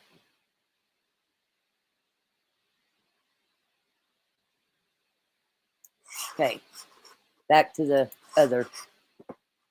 Yeah, prayers to Emma's mom. Yeah, he's such a great man. Like I said, they one that was I'm going to show you guys is one of my favorite that I watched with them. They were given $5,000, and each team had to go buy a motorhome for $5,000 or under, and they all bought motorhomes, and then they raced them at the racetrack, and it was quite funny. And they were always playing jokes on each other, always playing jokes. I watched some weird shit on YouTube, but definitely a Cletus McFarland fan and a Greg Biffle fan. Okay, back to this. We're going to catch up with this. Not just how his death is going to impact so many people, but how much North Carolina meant to him. Yes. For him to, as you said, put himself at risk, spend the money, spend the time to go out there and help in one of North Carolina's worst disasters in recent years. To put himself out there like that. We also know he just was lended a hand in Jamaica. Yeah. Like a couple months ago. So I think he kind of established the fact that this is something he could do, and he was helping out after Hurricane Melissa. And he's just a servant, you know, in that standpoint. And I think it's great. And Julie, you're right. It's the fact that, you know, after racing, you could go live anywhere, right? You could do whatever. He stayed here. He lived in the Statesville area, flew out of here. You know, North Carolina was home to him. And so he stayed true to that. And so it is a huge loss. And He's originally from Washington State. I believe so, yes. So, I mean, he made his home here. Yeah, most, you know, everyone thinks all the NASCAR guys are from here. Well, they end up being here. They migrate here, but right. most people are raised in different parts of the country, and the fact that they decided to stay here kind of shows how much they love this area and love this community. So yeah, it's a huge loss. I mean, it's devastating for the families, obviously. And remember, there's a pilot and an assistant, and there's an ex-wife involved. I mean, there's a lot of people that are being impacted personally, but from a community standpoint, it's a huge loss for the community as well. Especially kids involved. Yes, in I mean that's just horrible. Right before the holidays too. Right. It's just. It breaks my heart to see this, you know, happen right before the Christmas. And they were on their way to another charity event they were doing in Florida. By the way, this is doesn't shock people at all, I'm sure. You know, so they were on their way down there first, and to do this, they were giving again, and then going to go spend the holidays in another location. So, just heartbreaking. I imagine we'll see reaction now just kind of flood in for the next few hours and days. And I mean, we're in America's home for racing, so it hits really hard. Yeah, the NASCAR community, as you know, Such a it's a very generous tight-knit man. community. It's, I think that's what makes NASCAR so incredible. For folks that aren't NASCAR fans, just spend a weekend at a race or just in this community, and you realize how you feel it small and family-oriented the whole sport is. And I know it's for people that aren't into it, don't understand it, but when you get into it, you do realize right away. And Greg Biffle was a great example of that. The fact that he was such a big part of the community. Yeah, absolutely. Carlene, do you think we need to take a quick break, real quick, while people? We can rerun that press conference. Yeah, and we're friends who he was actually on his way to go visit in Florida. We are hoping that officials will soon give an update as well. But of course, this is the heartbreaking news that NASCAR fans everywhere did not want to hear. We knew that the plane was owned by a company that was affiliated with Greg Biffle, but we did not know for sure until within the last 15 minutes that this was official. No, I know, Brad, you were one of the ones that helped us track this originally when we first got word that there was a crash at Statesville, but heartbreaking news that no one wanted to hear. Yeah, and that's really the most important new news is that we kind of suspected, and I know a lot of people out there kind of thought they knew ahead of time, but as we've been, you know, our job as journalists, obviously, is we have to confirm things. We kind of suspect things, and we wanted to also know that the family's got to be notified as well. Yeah, listen, I also like Demi Hamlin. I remember when they had that shooting at the college there, and he painted his car for the race. And yeah, listen, all of NASCAR. We were hanging shit on Rick earlier on the phone. He was defending Kyle Busch. We were talking about how Kyle Busch took out Kurt Busch in one of the races. NASCAR is, if you're not a fan of NASCAR, check it out. You'll become a fan. As well. I mean, unfortunately, this is affecting a lot of people. So that was unfortunate that we got that confirmation that we were dreading to hear, to be honest with you. Yeah. But Julie, one of the things that, you know, I looked at immediately was the flight data. And all these planes have to transmit flight data, so you get a pretty good idea on the flight path. And so the first thing I did is I went and grabbed the flight data and I pulled it into Google Earth, which is just a TML file. And I don't know if Carlene, if you can. So I'm kind of curious. Are you from that area? I posted on Facebook within 15 minutes. Yeah, it's just sad. So sad. We're glad to have you here, Running Bear. Yeah, I like racing too. Like I said, my dad was a race car driver. He wasn't NASCAR. He was a circle burner. But nonetheless, he was a big NASCAR fan. I grew up with him racing, so I'm a big fan. My husband was a flagman. Bring my computer up real quickly. I can kind of show you guys Yeah. the flight path here. What's fascinating about this is this not only shows you the path, but it's 3D, so I can see the altitude. So you can see, and I'll back this up just to kind of show you how this happened. The plane took off right here. We'll kind of play it slowly so you can see this, if I can get it to play. It took off and then tried to land back at the airport, and it never quite made it. So the area where the plane was coming in was trying to make a landing at the Statesville airport, but it clipped these trees and parts of the golf course on the way in. And that's where we saw the damage on the runway, was what was left of the plane actually making it all the way there. And so I have a question with yeah. this diagram. So like with this, when you zoomed out with this loop, Yeah. how exactly like far reaching is that loop? Not very far. You can see almost the second they took off, they were looping. They came back. They were gaining altitude here near Catawba. They just crossed over the river, but they circled back fairly quickly. So this all happened within about 10 minutes of takeoff, right? Okay. And based on the radio traffic that I heard, the pilot pretty quickly reported there was engine trouble. And so they were coming back to the airport. What I find interesting, and I'd love to get another pilot's opinion on this, is, they took off this way, right? And they're going back this direction. They probably declared an emergency at the airport. They could have came right back from the west, but they actually circled. So what I was hearing from my husband, he said that he's also got a Metaflight helicopter or something. He must have heard this on his radio because he always has talk radio on. But he said they were following each other. But also, this plane, one of the engines, something was wrong with one of the engines, so they turned around to go land. So it sounds like engine failure. I don't know. I'm just going by what he told me. All the way back around and tried to come back the way that the opposite direction that they took off. And you can see the flight data cuts off right here near the golf course. That's because they probably lost so much altitude. At that point, there was some kind of collision with trees or the ground. And even though we're seeing all the pictures and we know that there's debris on the runway, based on the flight data and the other videos that I've seen, there was definitely, they hit before the runway. So somewhere in there, that's probably why the fire was so large too. It probably ripped open the fuel tanks. So to me, that tells me that there was some loss of power, because you need power to get all the way back to the runway. They lost lift over the airplane wings. And if you have one engine, it should have been enough. This plane can fly with one engine. It could technically fly with no engines if you have enough altitude to glide in. But once you're close to the ground, your margin for error kind of goes away. One of the things, I'm not a pilot, so I will fully expect, but I don't understand how these things work, because the amazing thing about flying is that you're pushing air over this wing and you're creating a low pressure area behind the wing that creates lift, right? And you need to have speed to create lift off of airplane wing. And if you've ever been on a plane and you take off, you don't take off until you get enough speed on the runway, right? When you're coming in for a landing, you have to maintain enough speed to create lift over the wing, but you also want to land. So landing and taking off are the most dangerous parts of any flight. So the fact that they were losing power, had engine issues, probably was a big part of this crash. So I know that this is heartbreaking, of course, but also fascinating that you're able to get so much of this information before we're able to get official confirmation. I know that we are going to take some time to process this. Everyone will. We're going to gather our thoughts, take a quick break, and come back in about 2 minutes. And they're just outside of the busy, really good airport, and then be able to control the airplane. Sorry, I went too far. Statesville Regional Airport just a couple hours ago.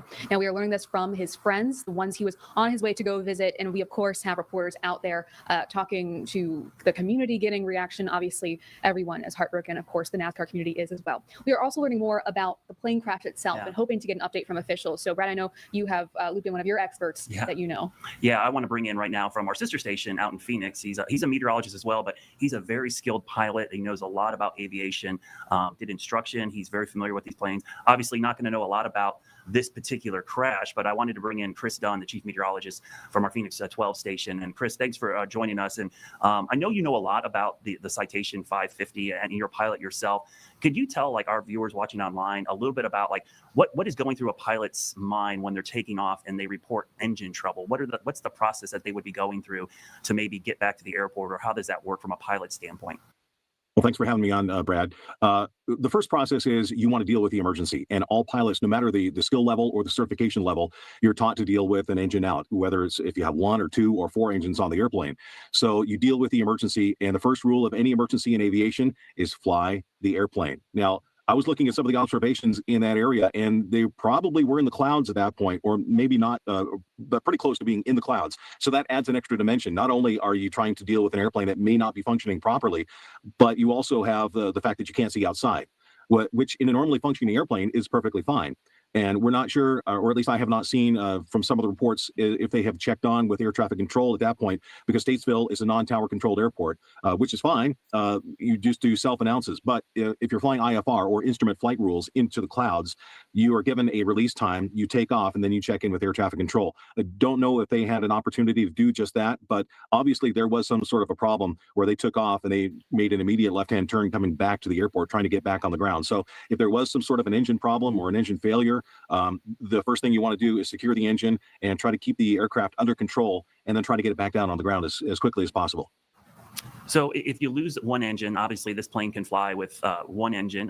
We heard from another expert that it technically could fly with no engines for a while at altitude, obviously. What is the biggest problem with flying with one engine? Let's say one's completely out and you're coming in for landing. What are some of the pitfalls that a pilot might have to deal with as they're coming in for an emergency landing, which this would be, right?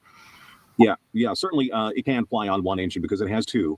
The biggest challenge, if you will, is something called asymmetrical thrust. So if you think about it, you have 2 engines, and if you lose one, the other one is going to cause it to yaw or shift over to one side. So you have to account for that. And a lot of the multi-engine training, the curriculum is based on what happens if you do lose an engine, and how are you going to treat that emergency? You need to shut down the one inoperative engine and then be able to control the airplane flying on one engine.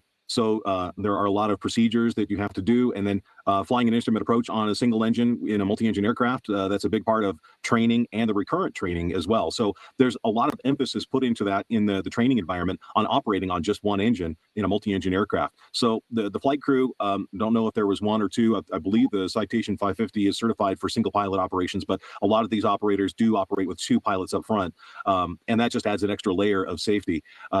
We don't know exactly the nature of the accident and the crash and the situation.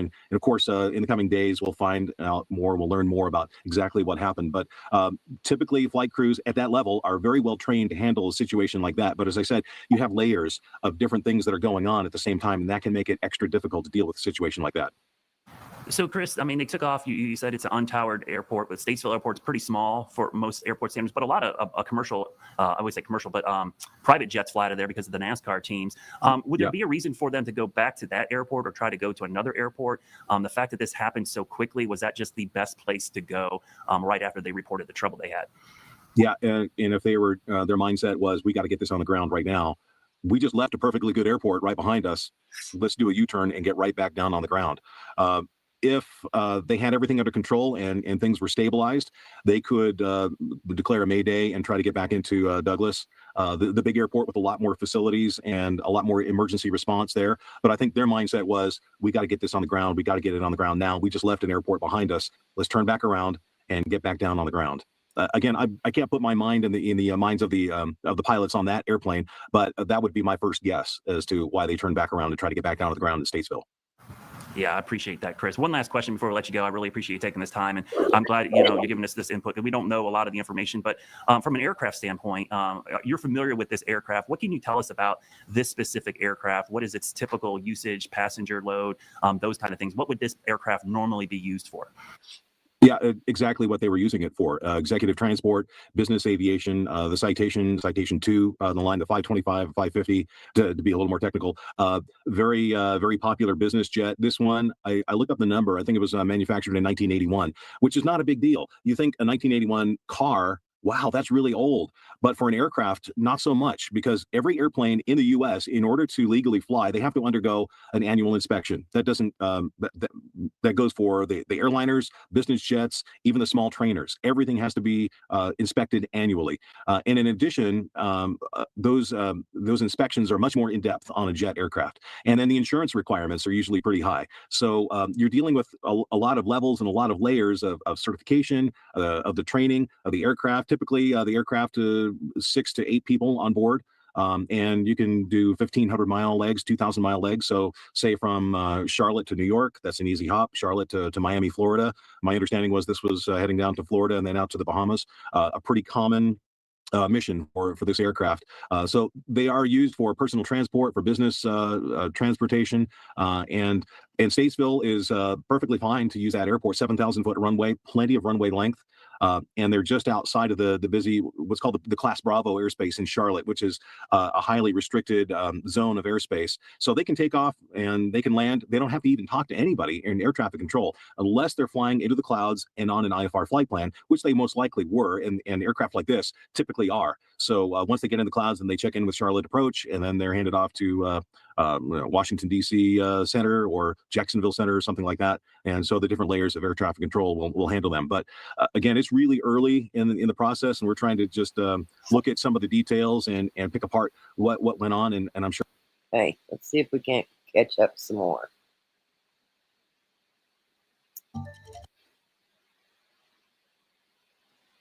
Yeah, likely the fuel was already somehow external to the plane, causing an even larger fire here. But that clip, when you zoom in, even when they try to get rid of the flames, and you see, it's hard. It's hard to see. And I know now, I believe this is a live This picture. is a live shot. This is our photojournalist Kevin Wardlaw's getting this now right from the runway. I can't tell if that's, hazy weather or smoke. Maybe Brad both. just walked out. I wish we had him for 2 seconds so we can ask him if that's fog or if that's just it does have a dark tint to it. So I would imagine, but I'm going to wait for a meteorologist to make that official call at 4 p.m. Of course, we're going to have Bria, who is at the scene with Kevin right now, and we're going to have all of our reporters, I believe, on this story for the most part, because this is, it's a heartbreaking scene. Still, hours later, this crash happened at 10:15, was last we heard from officials. And you're seeing now still multiple fire crews, multiple police vehicles as expected. We also know the FAA was on scene pretty much right after. They're starting their preliminary investigation. And I also want to, I believe we have an update from the NTSB, who is not on scene yet, but they will be. So they just tweeted the following. NTSB, which is the National Transportation Safety Board, is launching a GO team to investigate the fatal crash of a Cessna Citation C-550 jet in Statesville, North Carolina. The team expects to arrive on scene tonight, and member Michael Graham will be a spokesperson on scene. NTSB will hold a media briefing tomorrow. Time and location will be shared on this account once finalized. We are not doing interviews today. So that's not unexpected. Appreciate, though, the timely response from NTSB, letting us know that there will be more information tomorrow morning, preliminary, of course. We also, at the same time, our one reporter who's not on the story was in Old Fort for an announcement from Governor Josh Stein on Helene recovery separately. And she also got a chance to ask him about the situation. Here's his response from just within the last hour. That's heartbreaking, just heartbreaking. I just learned about it 20, 30 minutes ago. I don't know that we know the casualties. Obviously, and other people that were impacted. Our hearts go out to those families. Nothing more tragic way to walk into the holiday season. I will say that the SBI, State Bureau of Investigation, Highway Patrol, they're on the site. They're working with the FAA. They're working with the local sheriff. So this is, again, a whole government approach, local, state, and federal. And they're going to do everything they can to figure out what happened, because we don't want these kinds of accidents to occur. Just heartbreaking. So that was Governor Josh Stein with his just initial thoughts on this heartbreaking situation. He was there separately in Old Fort to be making an announcement about Helene recovery, specifically with water issues that the community in Western North Carolina has been dealing with since that tragedy over a year ago now, and now him having to handle yet another one. Of course, heartbreaking, especially not just for everyone, but for the NASCAR community in particular. It's poignant, especially because Greg Biffle donated so much of his time and resources to helping Helene victims. We know that he was a pilot. Just charity in general. Yes. Yeah. We know he went to Jamaica recently. You mentioned as a pilot. Melissa, I mean, the man, as Brad said before, the man was known almost more so for what he did after he got out of the race car. Yeah. And his impact here in the Charlotte area. He's not from here. No, but he's now Washington State, correct? Washington State. Yeah. But just showing you the impact he's made here. He's made this his home. Right. And just absolutely heartbreaking, especially knowing that his 2 children were on board as well.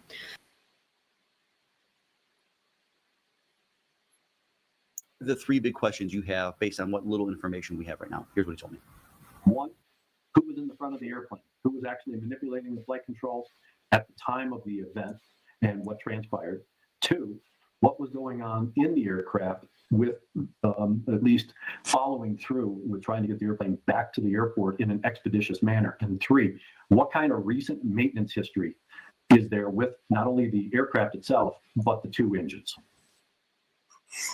So I'm not lost in the nuts and bolts of what's happened and what we know of this crash yet. I'm looking for context, right? And we're hearing different things, and I'm not jumping to any conclusions here. But let's say if an engine wasn't functioning, for example, Right.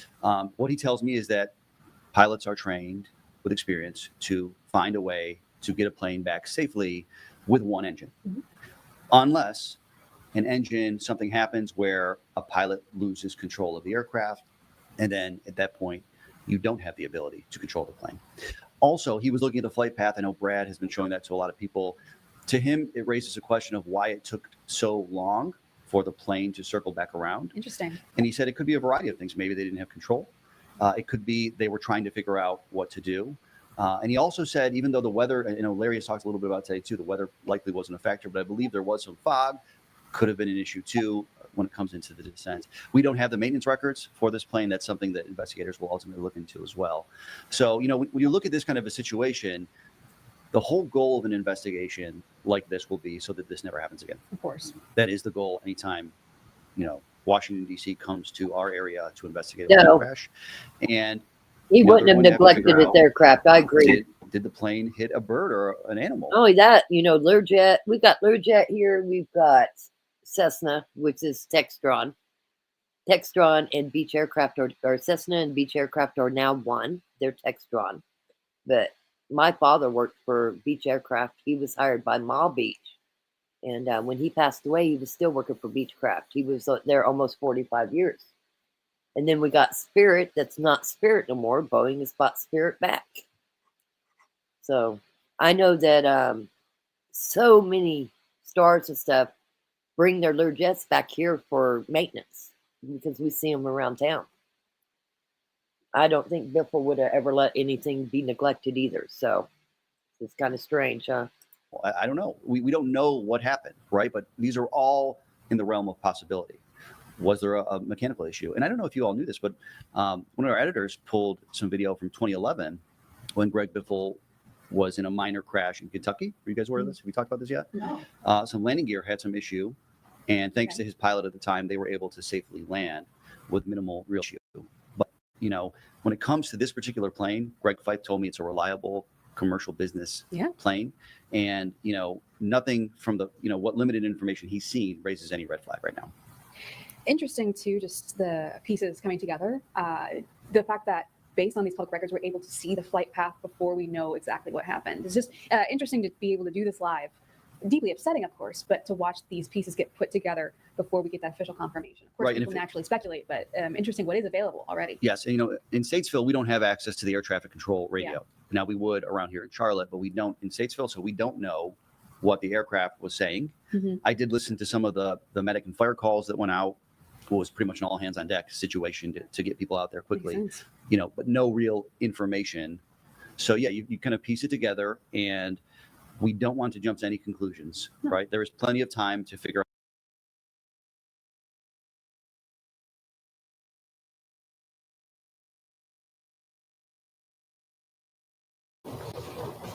Thank you. Good morning.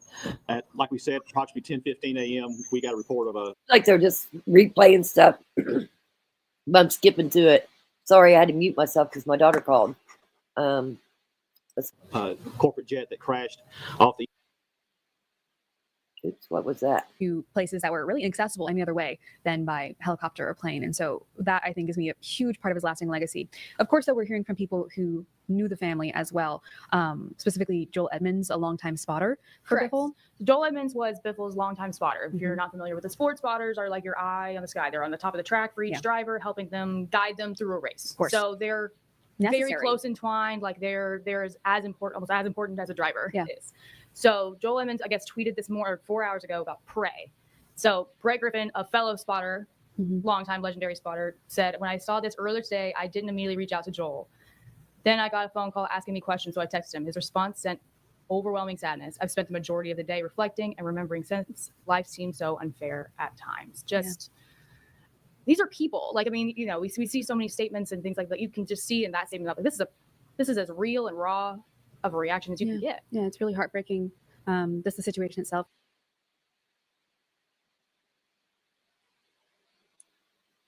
They just keep replaying stuff, so I keep going to see if there's anything new.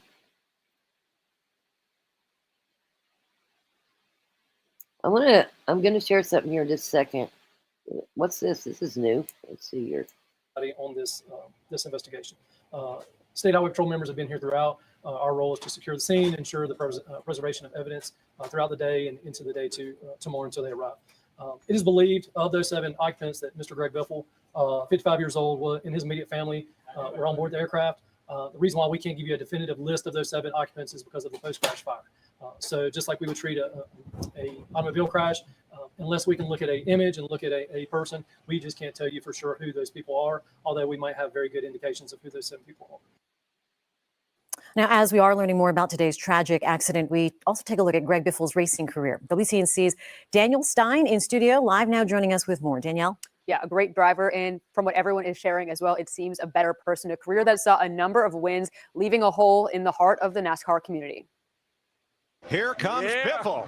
Greg Biffle is back to the lead. 6th different winner of 2012.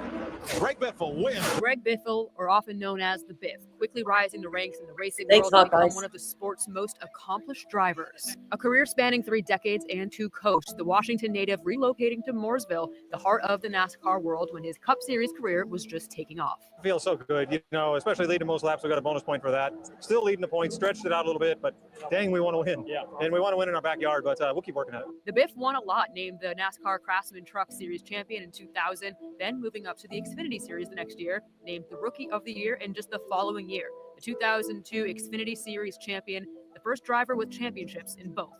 Greg Biffle, his 7th chase win. In the Cup Series for 14 full seasons, Biffle had a number of iconic wins, 19 of them to be exact, but few compared to winning his first ever Cup Series race over at Daytona in the Pepsi 400 in 2003. His best season came in 2005, the runner-up that year, with 6 race wins under his belt. Greg Biffle is named one of NASCAR's 75 greatest drivers and most recent honoring a nominee on the modern ballot for the 2026 NASCAR Hall of Fame class. A tough, hard-nosed competitor and one that was known to not take any nonsense. His career remembered for his racing, but also for the incredible impact he made off the track. And Greg Biffle's career clearly touched many lives, especially those in the NASCAR community. You can see the outpouring of tributes from the racing world, some sharing photos, like Zane Smith, who said, quote, "Life is so fragile. It's so hard to understand why it has to be the ones who have done so much and affected so many in such a positive way." And we're going to be continuing our coverage as we learn more information, guys. What a beautiful tribute there. Danielle, thanks. And Brad Kanovich, actually here, you've been to that airport. A lot of folks probably been up there for the Carolina Balloon Festival, just off the property there, and you know, that's usually a happy spot where people go for the Balloon Festival. And you know, think about Greg Biffle. If you're a NASCAR fan, you know him, but he was a hero of Helene too. I think people forget already how much he did, you know, last year to help transport, personally flying his helicopter, taking missions up there. So I In mean, his own time. Yeah, no, he sounds like he was amazing. just amazing person, and so he's just a huge loss from the NASCAR community, but also for our community because he served so much to all of us. Weather-wise, we've got this rain moving in tonight. It is really coming down out there. So unfortunately, if you are traveling,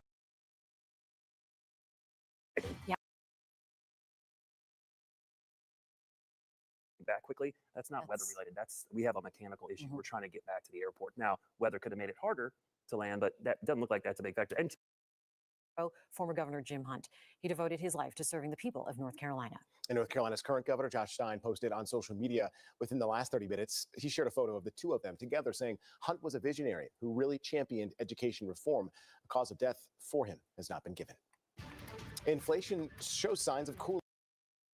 Were also on that plane that died. The total number standing at 7 tonight. The plane went down just after 10 this morning at the Statesville Regional Airport, really minutes after liftoff here. The racing community shocked with this tragic incident on this Thursday here. I'm Colin Mayfield. And I'm Jane Monreal. We have been following this story since it happened this morning.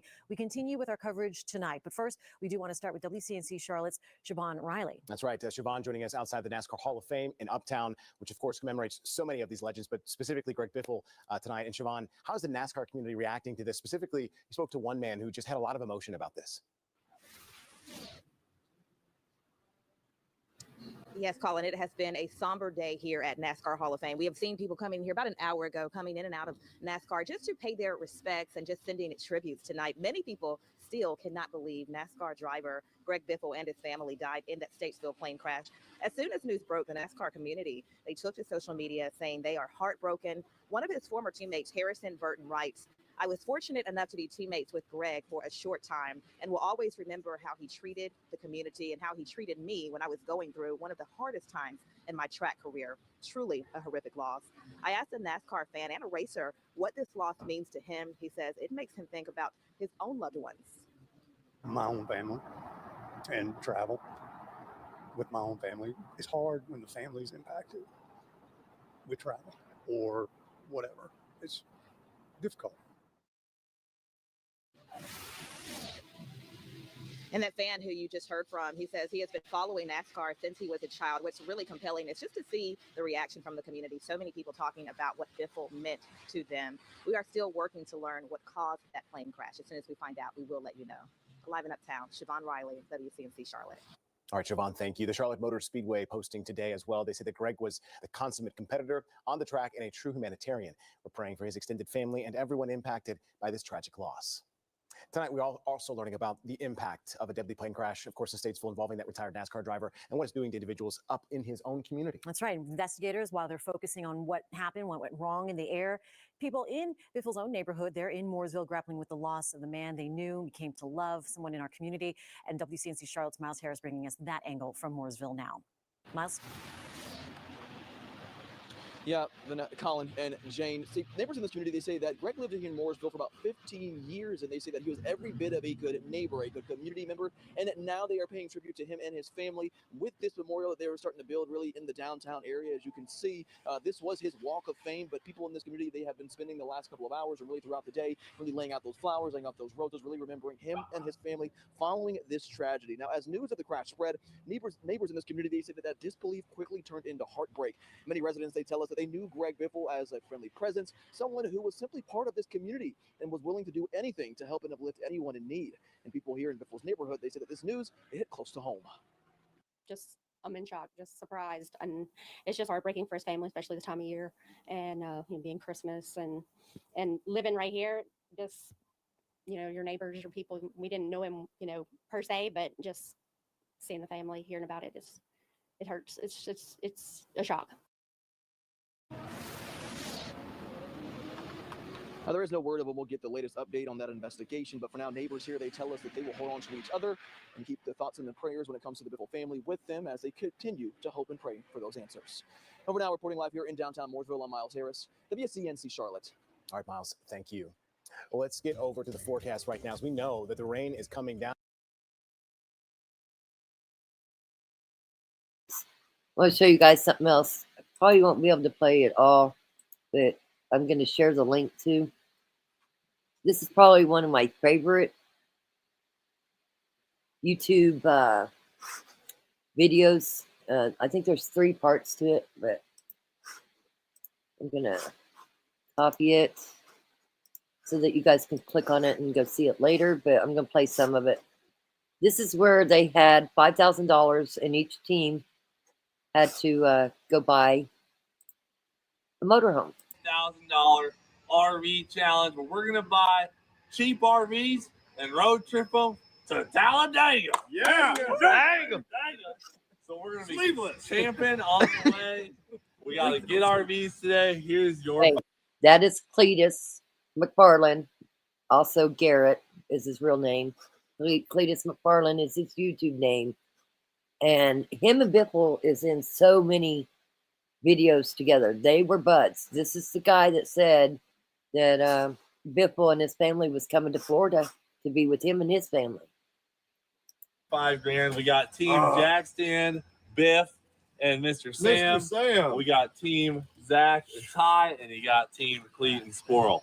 So we got a nice little 8 or 9 hour road trip, plus getting the RVs today. And we've been able to get in touch with some local racetracks. We're going to do some circle track racing. We're going to do some drag strip racing with our RVs. And we're, like I said, camping along the way. We're going to be sleeping in these $5,000 RVs all the way up until I race at Talladega this Friday and Saturday. So You boys go get your RV. Oh, we're ready. We're ready, man. You boys, you dial in. You find one on Facebook. We got a little drive. We got one. Two actually. So we got two. Man, we need 2,500 each. Can we bring 2 RVs? Yeah, that's fine. you got 5 grand Whatever to you spend, want. boys. One All right. towing the other. Yeah. And Squirrel and I found fantastic deal. We did. But it's a little ways from here. It's a couple hours from here, so we're gonna jump back on the plane and get dropped off. South Carolina. Oh, it's funny with the fuels. We went to Virginia, y'all went to South Carolina. Well, we had to drive 2 hours back. You guys have fun driving 2 hours. You guys have fun flying yours. Ours is around the Ours is about 8 miles from here. And my Yeah, that's shop, what Biffle probably my sees. shop, it's about 10 miles. Why is it already at your shop? No, it's not at my shop. You just said at my shop. No, that's where we're The going. RV's 8 miles away. The shop's 10.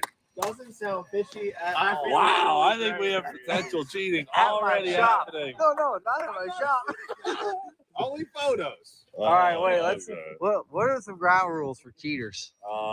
Well, we're starting with hot water heaters. Okay, we even catch a sniff of cheating. That team loses their hot water heater for the night, at least. You're thinking it already works? I think if it doesn't work, then we're taking your grill. All right. Well, we'll meet up in a few hours, boys. Good luck. Also, I wanted to mention there's an extra $1,000 in each bag, and that's for grills, grill supplies, camping necessities. Maybe get Sam a blanket. Yeah, I'll need a blanket. Perhaps cockroach spray. That's a good point. Bed bug spray. Bug bombs. Big loud bug zappers. Yeah. So use the extra 1,000 wisely, but it's not supposed to go towards the purchase of your RV. That's supposed to get Supplies you only. Okay. Yeah. In this thing. All right, so we're pulling up to Mike's shop, who's been housing our RV for I don't us. know where it's at. I'm guessing it's over here somewhere. Oh, there's an RV. There's a few of them over there. There's 2 of them. Look at it. She's a There she is. The Allegro? Is that the one?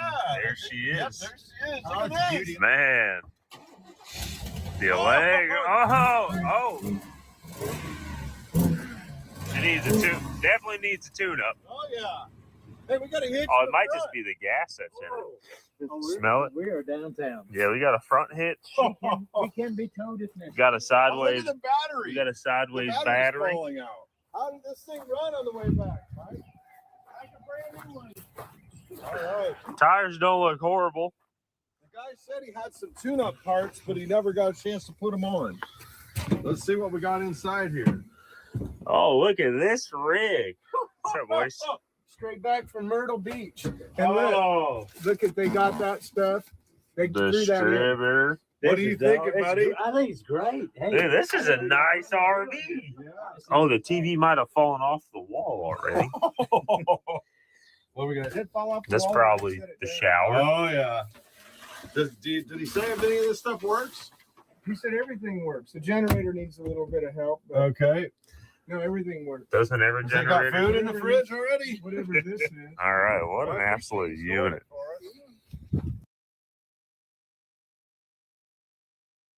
Hold on, I had to stop it for a minute. I got to show you guys something. Okay. Can you see it? Hold on. Can you see my sweater that Rick just brought me? It's kind of an ugly sweater, huh? A Miller Lite sweater. You can't get yours open? done. You want me to open it for you? There you guys go.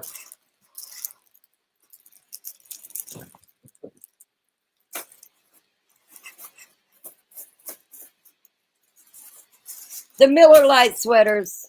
All right. Let's see here. Let me do it this way. Hold on. I'm going to see if I can do it. Do it where you guys can really see it. Hold on. I'll add that back on in just a minute. Oh, yours is huge. Okay. Hold on.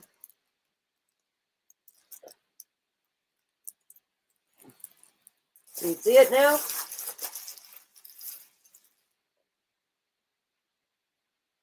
Can you see Smith on the bed? Check it out. That's what happens when you work for Miller Coors, right? And Rick has a matching one. Hawkeye says, nice, Rick. I think that's nice, Rock. Yeah. But what is this made out of? Because it's really, ugh. It feels kind of itchy. That's why you wear something under it. Oh, so a sweater, you got to wear something under it? Is that what you're telling me? A t-shirt or something under it. Oh, okay. This is the 50th edition. Yeah, it feels like wool. It feels itchy to me. Yeah. Got me a Coors shirt. You got your Coors shirt to wear under it. Where's my Coors shirt? I ain't getting one for that. Okay, looky here. Let's see here. I was trying to see what kind it is. Anyway, back to the video. I think there's 3 of them on that on the video with the Biffle video. You won't be cold. That's right. It's awesome. It looks like wool. Feels like wool. Feels really uncomfortable. A blue moon glass. You did. What was it? Christmas at work? Christmas at work. The sweater. They're for the bar crawl, pub crawl. He had something like that. When's the pub crawl? Oh, I don't know. So you got the sweater? You can do that one. You get one for pub? Yeah. Who, Ben? Yeah. I have to tell Ben, thank you. Yeah. All right. Okay, here we go. Anyway, back to this. I'll speed some of it up, but it's hilarious to watch them buy these RVs, and it's fun. What an absolute rig. Oh yeah, here we are. Oh yeah, it's the old Gen Set 4000. Oh, here Yeah. Let's see what we got. Come on, baby. Come on. Turn the fuel on to it. You reckon we ought to check oil first? No, We got summer and winter. If it had oil, didn't have oil in it. Better give her some product. But we got light. We'll get her. We'll get her. Oh yeah. We'll get it rolling. All right. Need that AC, you know. Yeah, we gotta have AC burning. Man, nothing like an early 90s Chevrolet steering wheel. Under here is our big block Chevy. Thing purrs like a kitten. Got a 4080 in this rig. Oh, it moves pretty good. Moves pretty good. We're gonna get over to the Biff shop, see if we can get this thing running better. I ended up paying $4,400 for it. All right, so we got budget left. We got budget money. We got budget money. Okay. All right, guys, introducing our new friend Josh. We just met up with, we're in where? Camden, South Carolina, right? Yep. Okay. 2 hours from Charlotte-ish? Hour and a half. Yeah, hour and a half, sweet. All right. Found this 1983 Winnebago Clean. with the big block. Yeah. And I messaged who ended up being Josh. Talked to now we're at $4,500 on her. So we got a little bit of leftover budget. And I mean, just take a look at this thing. I mean, it's a Winnebago It's a Winnebago. with a big box Chevy. So he said, you know, she's dialed in. She's gonna make you boys proud. I saw the summit gauges, which you'll have to explain that later when we get to it.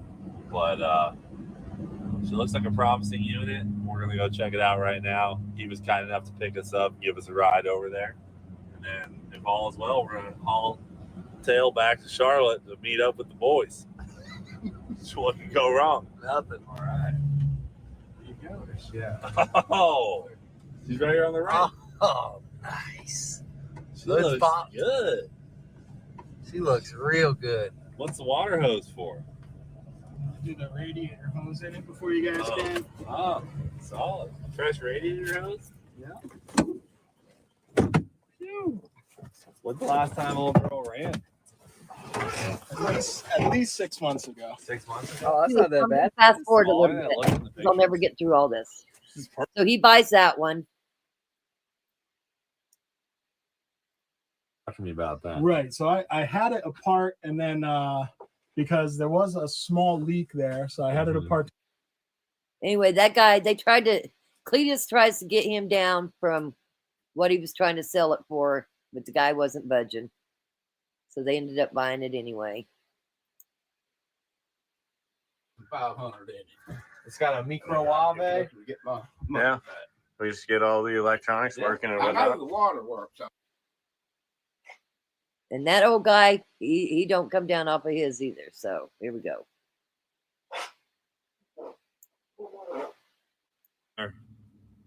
No point.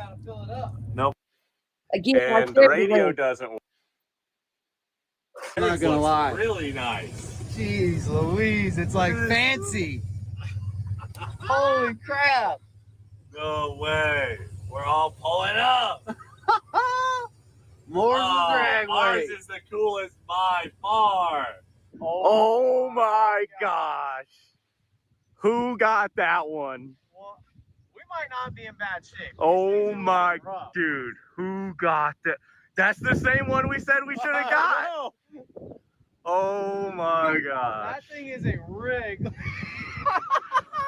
Look at that. This is what I care about right here.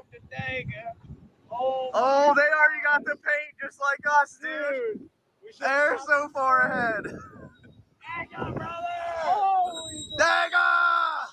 Dude, we almost picked one of these up on the side of the road. Hey, this right here, this is the Dega Vega. Bega, Bega. Big block 454 with a turbo 400. You want to hear it? I enjoyed watching it. I don't mind watching it again. I watched all of it. Shoo.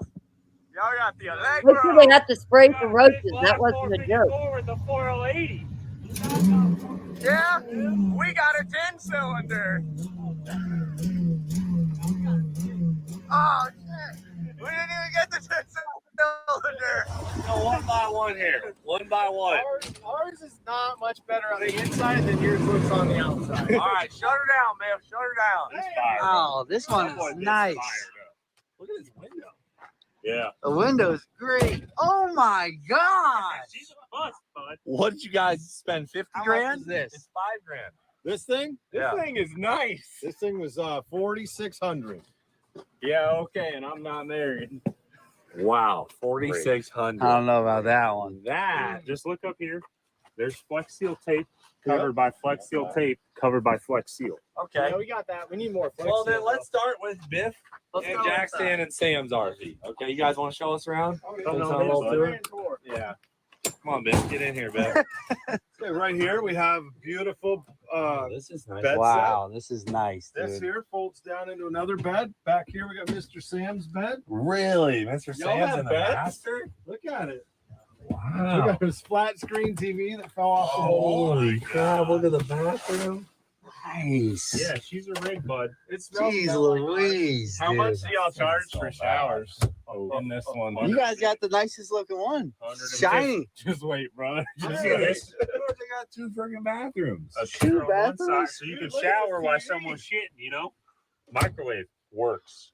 Wait, so do you guys have a generator on board? How does that work? AC works. Do you guys have a Jenny? But we don't have a microwave. Yes. Microwave. You have the microwave did not work. Does AC the generator run? Absolutely. Fire it up. Come Say on. no more. Fire it up. I want to see this generator. What's he doing?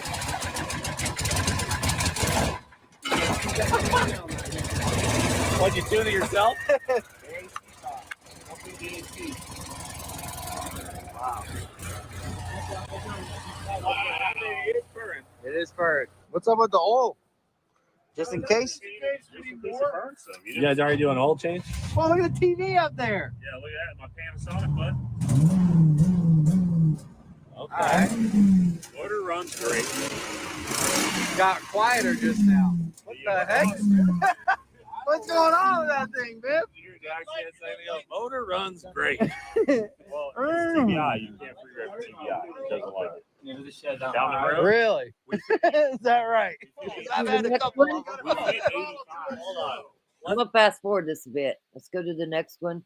Why does nothing work? We don't know. Well, we don't have a generator on board to test anything, and basically the the one only they have thing we were to break assured the is bug. that the motor runs. So we're tent camping, kind of. I like your Dude, That's kind of what design up there. Ours is a tent with a big block. Yeah, that's all this is. This is just we don't fight. This isn't bad. It's just a tent. You guys, well, I'll tell you what. It could be worse. You guys both have much nicer RVs. The than nice us. thing is, like James's. first of all, that's not true.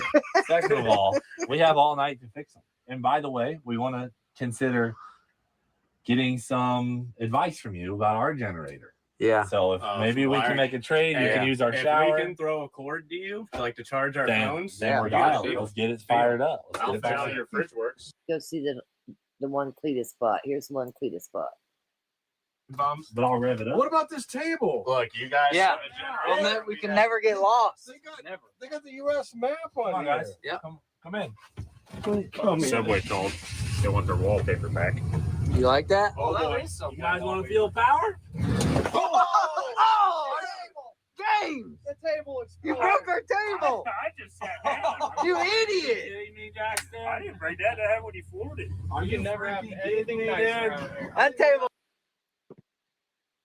It might go out. Anyway, they stay fixing them. Oh, I think they raced right here. The beginning. Yep, this is a race. Here we go. We're about to get absolutely gapped. Oh my gosh. Bega. James is. Oh, the big boxer. Oh. The Bega. See you later, bud. See you later, bud.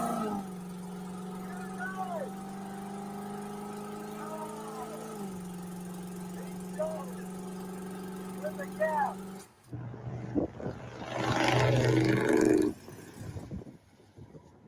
Bye about RV length. Damn, we got crushed. Yeah, I mean it's the Bega. You sure got to win a Bega. You want to be all Gucci about it? Get your well, we both got big whatever that block is. Chevys. Right. Yeah, but ours got long tubes. We just weigh more than you. That's unfortunate, bud. Hey, bone stock versus cam, PFI, long No tube. cam, RV cam. Yeah, exactly. Yep. Bega.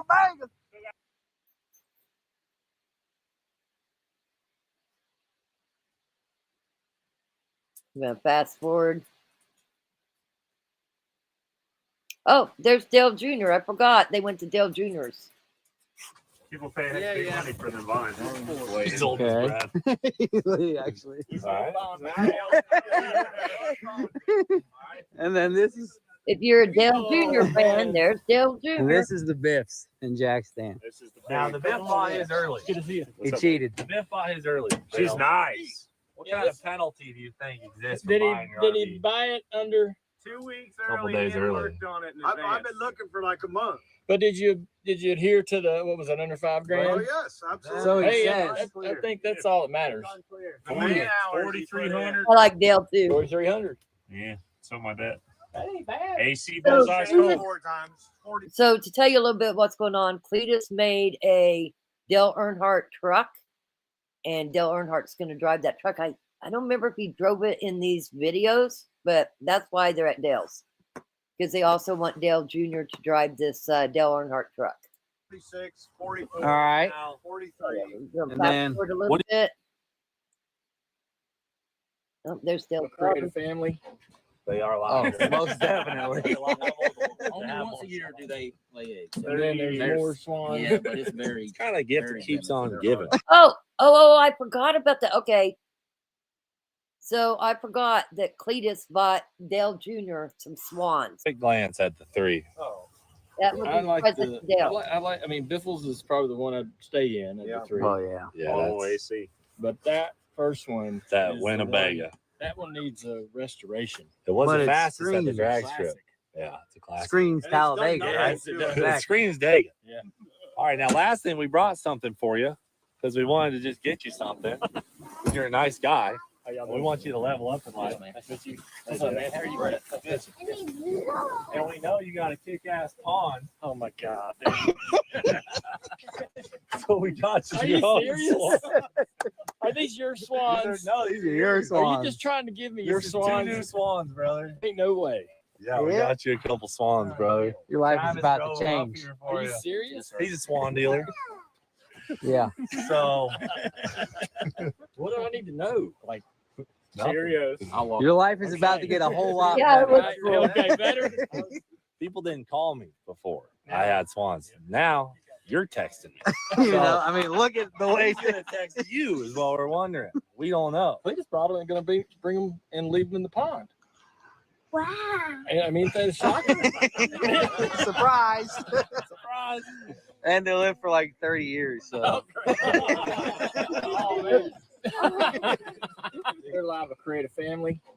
They are Oh, live. most definitely. Only once a year do they lay eggs. And then there's more swans. Yeah, but it's very. Kind of gift that keeps on giving. You know what I'm saying? You're not going to get overpopulated with swans. We won't, all right. No, sir.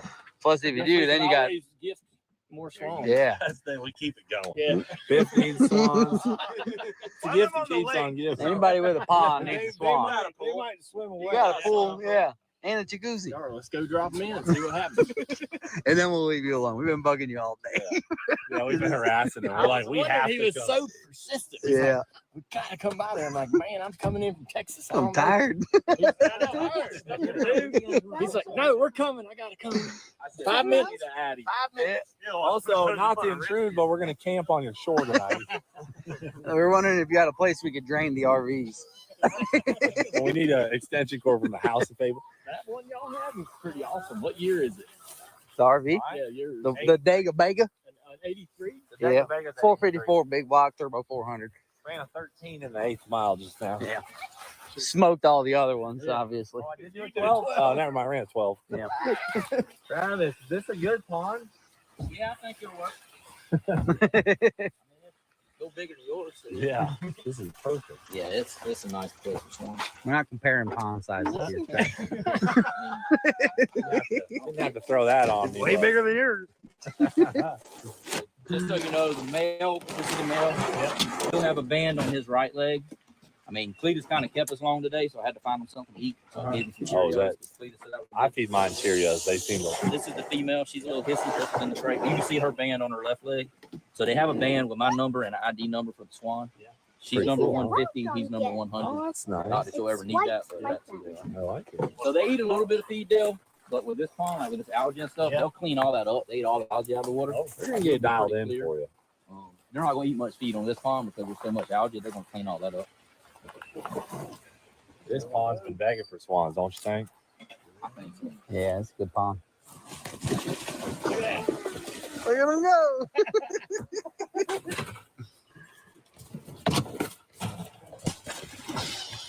They're like, oh, finally. He's like, whoo, what a relief. Been riding around that Silverado all day. Once they pair up, they basically stay within like 5 or 6 feet of each other at all times. Dang. Dude, this is cool. Yeah. Yeah, man.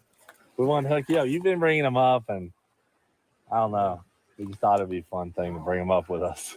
I mean, I thought it was an awesome idea. I was kind of envious a little bit, but I wasn't sure like what all goes into it. And I got this pond, and I'm like, man, I don't know. They're very self-sufficient. You won't have to do anything. They're self-sufficient. Give them a little bit of feed every once in a while. And Island Nicole, they're just gonna want to come see them every day. They You come know? feed them, and they'll just come up and eat it.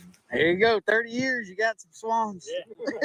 How old are you? Well, we gotta go work on our RVs. All right. Thanks for letting us stop by, brother. Yes, sir, absolutely. Yeah, come by anytime, I guess. We're getting a rhino out. We've been wanting to buy a rhino bad. Yeah. Absolutely. They're like, Horn doesn't work. Zach's getting panicked. He's already bad. Panic. You know how he is in reverse. He's doing a panic, typical Zach reverse. He's cutting in Junior's grass, in dude. Dale Jr.'s grass. You idiot. We're drafting on the Biff right now. We're on the back roads. They might have us on the top end.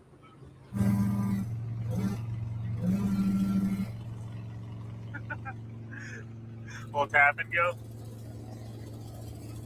Oh, the car just pulled out in front of them. Hey, hey, hey. The car just pulled out in front of them for that intersection. Okay. Let me keep it up a bit. And I shared the link if you want to go watch it. Well, we made it back. So the Motherlands. They show a little mirror-to-mirror combat down that road. Something fell off of one of them. I don't know what Yeah, it this was. is his mirror. The back at Biffle House I think so. tonight. Oh, yeah. One up. Yeah. We need more air. We need more air. Dale texted me, big hit with the wife. Nice. And then Carson Hocevar, the Cup Series driver, texted me, hey, can I ride with you guys? He's riding out. Yeah. Dude. Let's go. We got a squad. Carson's riding with us. No. Yeah. The Dago. No way. Yeah. There's all no week. way. He is. Deb's like, who would For the choose team. to do this? All right. So I know for us, we're working on our generator. What's your main issue? Get some sheets and some pillows. Okay, and you guys? We need to assess some things. Dale didn't like it. We might do a little remodeling inside. Try and get rid of some of the asbestos. Yeah, exactly. Okay. Good start. Your guys is good. I think we're running good so far. Just trying to figure out what works. Fridge, water, showers, toilets. We have no idea. All right. Check this baby out. Pop her out. Nice. Okay, let's skip to the next one. There you go. Into this one. Bye. They plug into Biffle's to his barn there. Okay, let's go to the next one. Get the cold. Okay, so here's two. Hey guys, you know what's not safe? A CVR 1000 golf cart. But you know what is safe? Simply Safe. Because there's no safe like Simply Safe. And that's why today's video is sponsored by Simply Safe. And today, Simply Safe is offering you guys. Did you feel it raise up a bit? The RV? Yeah. No. Would you give us a lift kit? Oh, I felt it. I thought that was Garrett moving around. I was shocked. Monitoring plan. And get your first month. Hold on.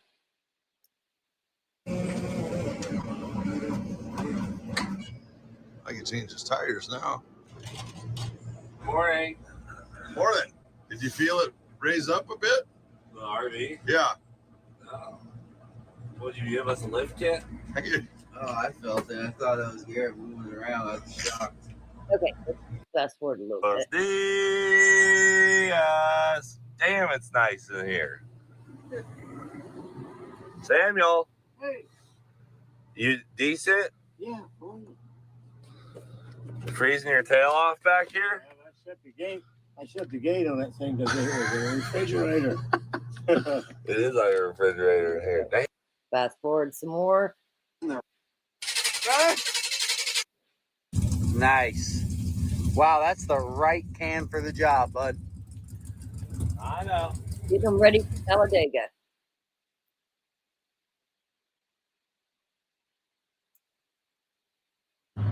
Yep. And our campsite, you know, it's about 4 hours away. So we got some ground to make.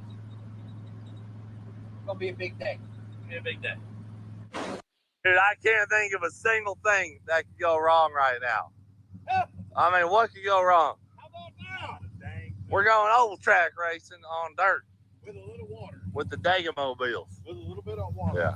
You gonna let Biff drive on this? Absolutely. This is his sport. He knows how to turn left. You know what I'm saying? Sport. Dude, this place is shit, right? Yeah. I know where we're gonna be parked in a minute, George. Victory Lane. Woo! Golly! I'm not gonna lie, I just took a nice. Look at that rig, dude. Hey, where do we fight after the race? On top of the tech shed. Okay. I think we just made the start line right here. Sounds good. Make you a lap.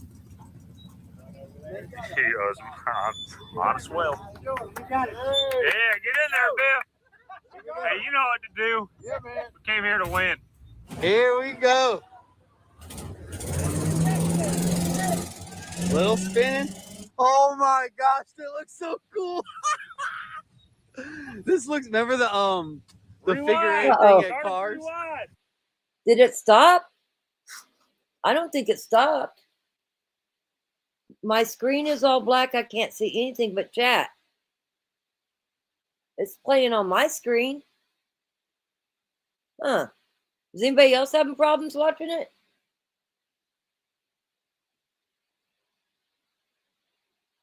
Huh. Okay. You might have to back out and go back in. I don't think there's a problem yet. Hope not. Yeah. 3 wide, baby. We're at Shady Hollow Raceway. Shady Hollow. Oh my gosh.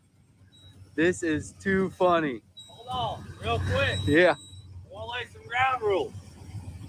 There's no rule. Yeah. Oh, here comes the Mine's autograph. working. Is your guys' working? Mine's working. Is your working? It was fine here. Okay. It's okay if you leave and come back. Yeah, mine didn't stop. I got my TV going too. Okay, here we go. All right. Whoa!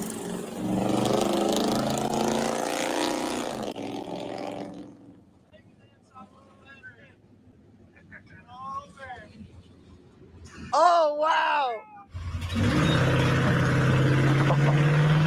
Oh, shit.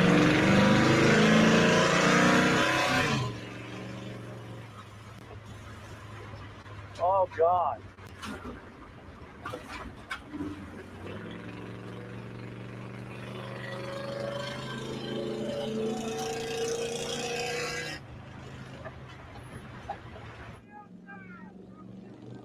Come on, Cleet. Gain a little in the straight. Finish him off, Biff.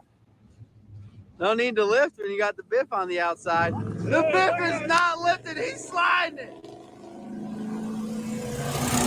Go, go, go. Let it work. Grand Biffle. Golly, come on, Cleet. Stop lifting.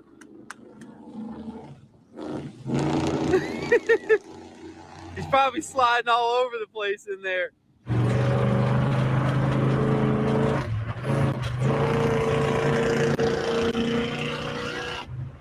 Damn, Biffle has some superior handling.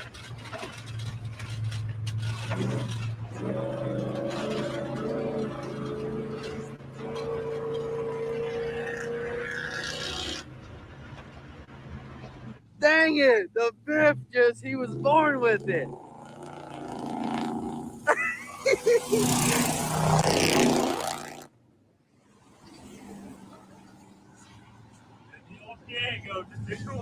Del Diego can't do it. Yeah, that's a Ford race. Yeah.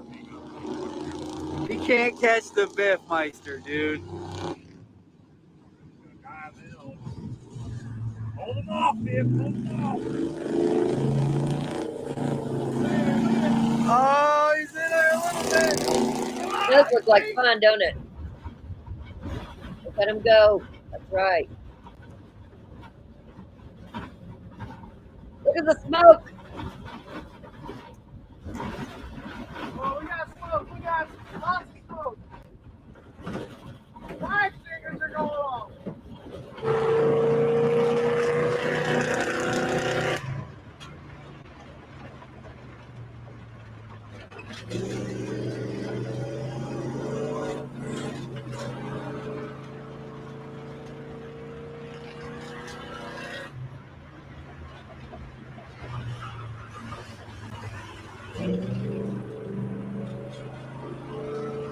Come on, Dagger Mega.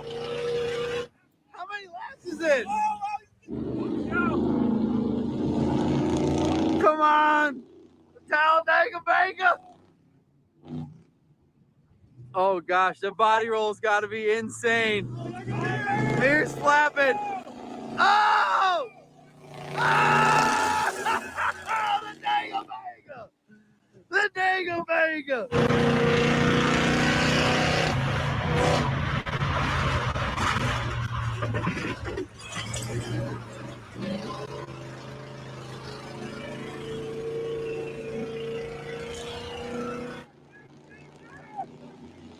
Come on, That's baby. Cletus and Biffle racing. Cletus is ahead of Biffle right now. Oh, the Biff is going hard right now. Oh no, the Biff got him. Come on! Oh my God! Yeah! Yeah! Digger, bigger, my bumper. Biff couldn't hold them off. Biff couldn't hold him off.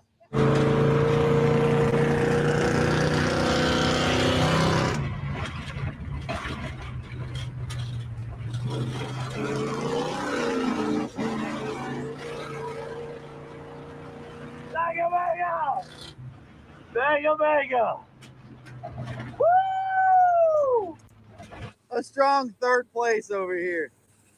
Better known as last. Yeah, dead last again. Okay, let's see. Oh, man. So then they're headed to Talladega. There's going to be a part, I think Dale Jr. does race the truck at one of these spots.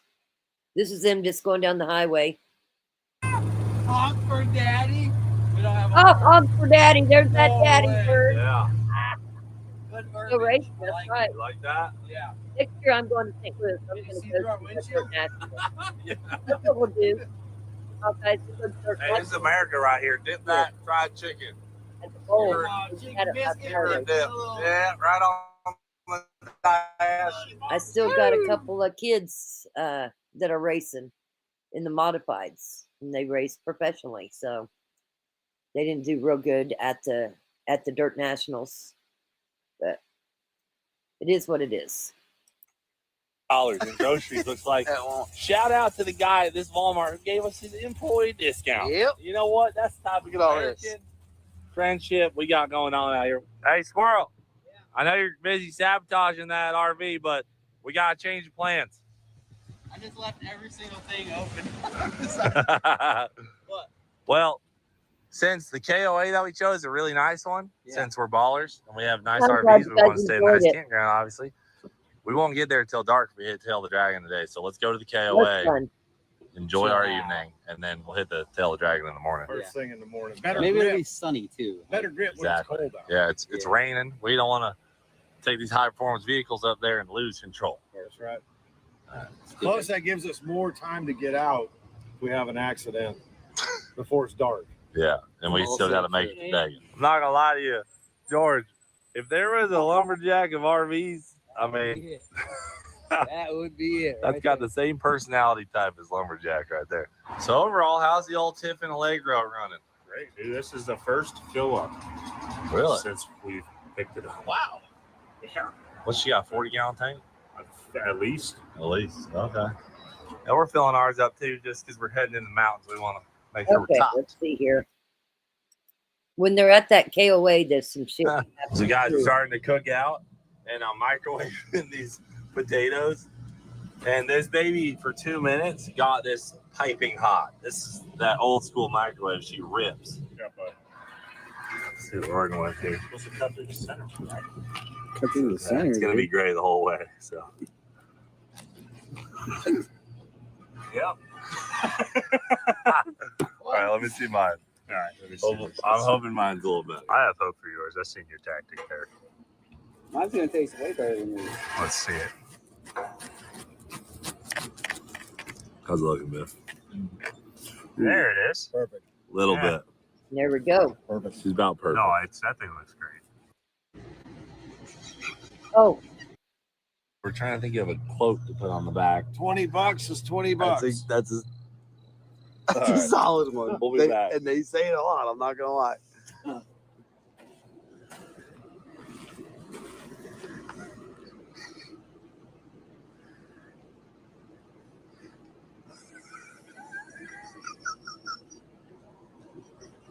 come on, hurry up and spray paint, dude. Come on, Cletus, go. I like medium rare.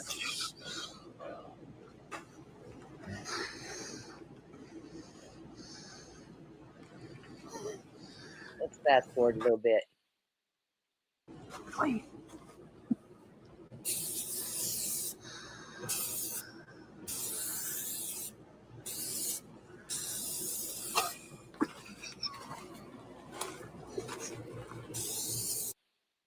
Starbucks or BBC first. Yes. Lock it in. Then it's over. I feel like I just woke up. I can't make a deal. But then like it's this. between the Ford and the Dega Bega. What the Okay, let's go to the next one. that they don't know about? Yeah. So now whatever we do, they'll think it was the other one.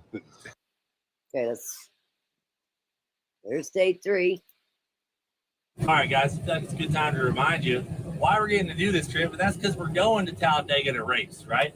And we're driving the number 30 Kinetic race car. You know what I'm saying? Because my good friends and partners at Kinetic agreed to sponsor my car. It's really the only reason we could go do this whole NASCAR thing. So the big news is that we changed our core flavors. So our 3 flavors, if you don't know, are blackberry lemonade, strawberry peach, and then you got pineapple passion fruit.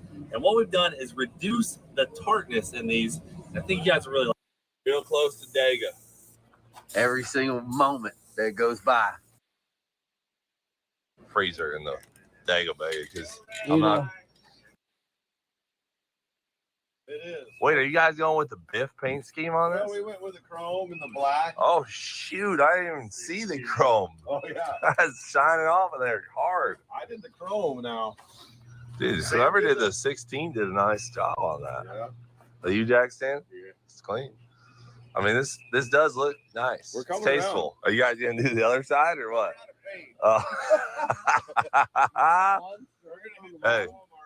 Hey, Biff, let's give the people a quick debrief on the casino last night.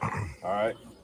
We tore them up. We tore them up. They're lucky the lights were on when we left. That's right. They had to bring in 3 dealers with a cart with chips on it. Yeah. So we'll leave it at that. Yeah. We'll leave it at that. Dude, Ty, those flames look sick. Those are nice. With a little highlight, a little color change in there. Whew. Guy's an artist. It's freaking Winnebago. Freaking Winnebago. That's too good to be true. Hey, Biff, check out this egg we just fried up.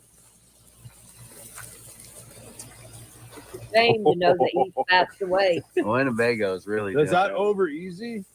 Yes.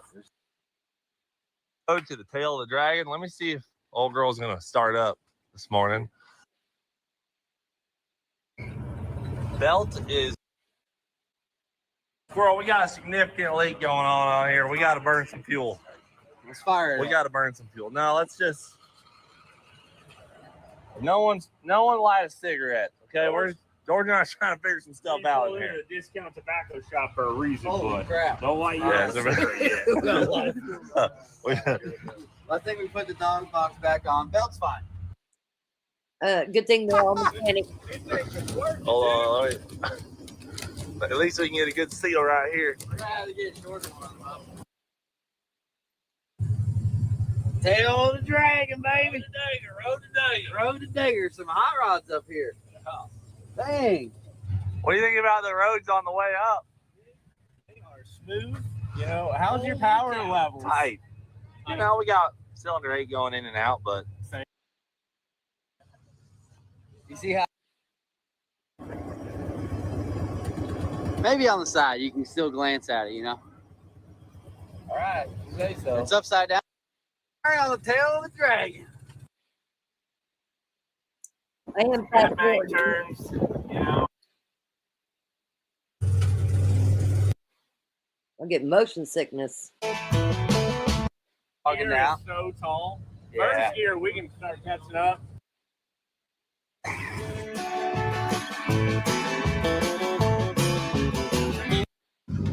where's number 8? Dude.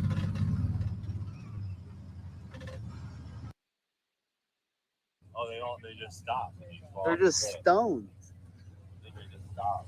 Or they used to be Yeah, down they used there or to be something. Damn. That is cool. Damn. Let's go. Damn, yeah. Don't for daddy.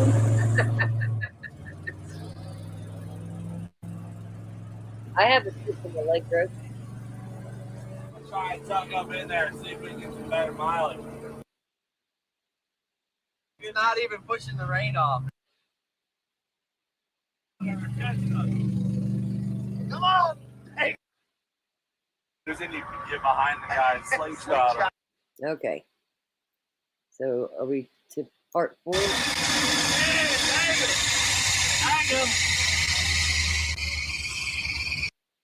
Okay, now we're gonna go to part 4. That would bump it up a notch. Set it off. They had swans. Yeah.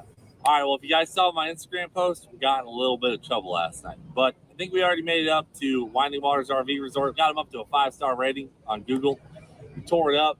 We got a little ahead of ourselves, and we're hoping to move past that. Hopefully come back to this resort in the future because it is amazing. It's all brand new. It's beautiful. But in tomorrow's video, we're going to make it to Talladega. Thanks for tuning in. Thanks for watching. Do it for Dale. We'll freaking see you later. Yay. Getting close to the end.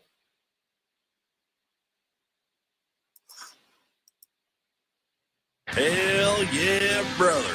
You're on the Please Me Prawn YouTube channel. How are you, Biff? There's my man. How are you, brother? Good. I just need a propane tank. Oh, Is it under your bed? what do you got out? This is laid out real nice. Lots of room in here. Thanks, There's Bill. a squirrel. Hey, buddy, you gonna go no dog box, just NA? I mean, we'll just see.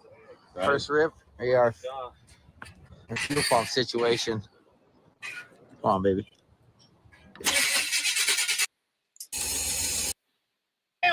Miami. Swing home. Oh.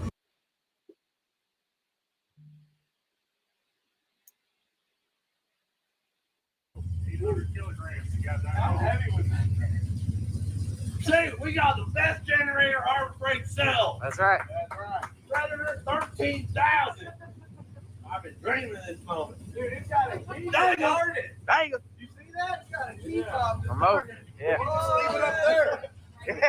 We could. We could just leave it up there. We got AC right now. Look at these boys just left the Harbor Freight. Got the Predator 13,000 on there. We're rolling.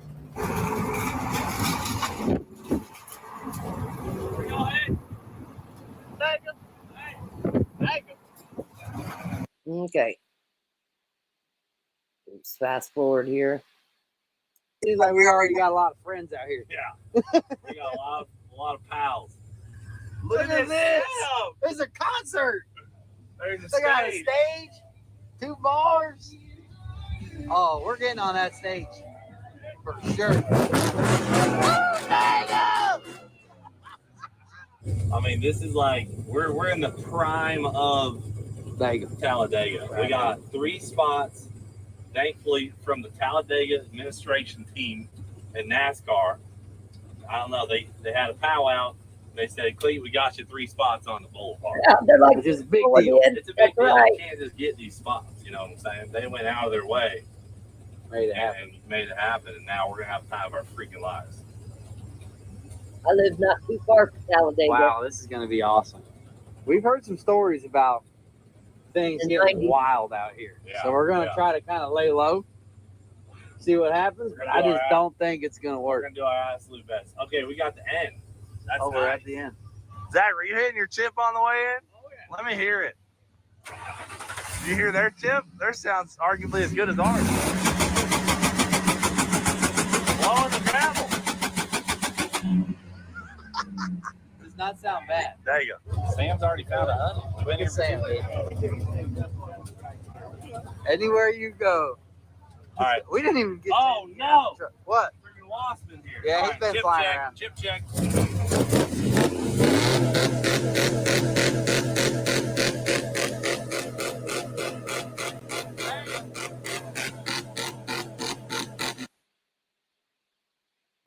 Are we going all the way back, Biff, or are we cornering it off?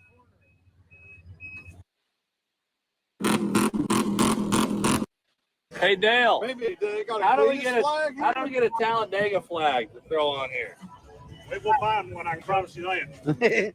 We go to There's the a merch. flagpole out front. All I got to do is get up and we'll get it down. We were eyeing that one. You should see Squirrel go up a pole. All right, you riding with me, because if I can't make it up, you going up. Yeah, we got some serious height out of this bad boy. Taller than I thought. Yeah. That's prime right there. That's perfect. Well, I mean, if I got an extra 10 feet. Oh, it's got another layer? Well, I guess send her up. Oh! That's the bottom. Good catch.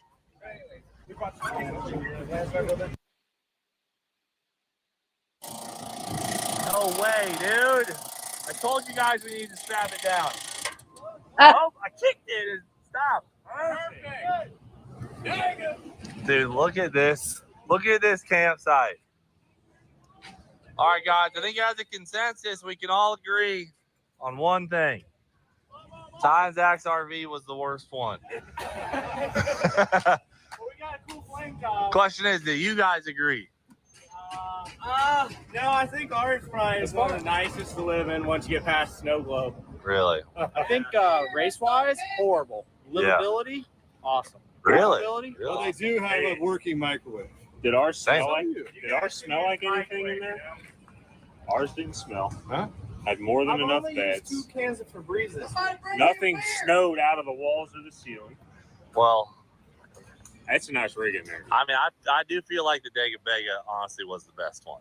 Performance. I don't know about that. Performance, definitely. Yeah, outperformed Character us. points, you definitely. character. Yeah. It's hard to argue that the Dega Bega is not the best one. All right. Come down to be.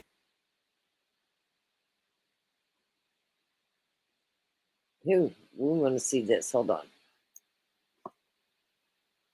Holy crap. Oh, we're not even all the way up. Hold on. Dega! Oh, Dega! Do it again. Do it again.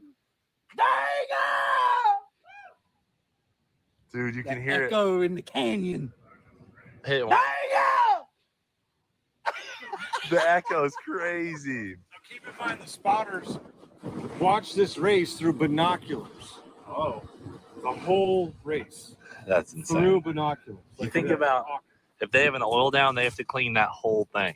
You know, we complain about the Freedom Factory. That's a lot of kitty litter. Starbucks or the Yellowwood? Yep.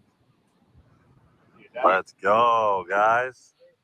That's nuts. We are officially Talladega. Look at the Starbucks. Oops. This is the best situation in the world. We got Jack staying on the griddle, Biff out here getting prepped up. We got music on, Cleats in here editing. You keep editing, bud. This is incredible. This is America.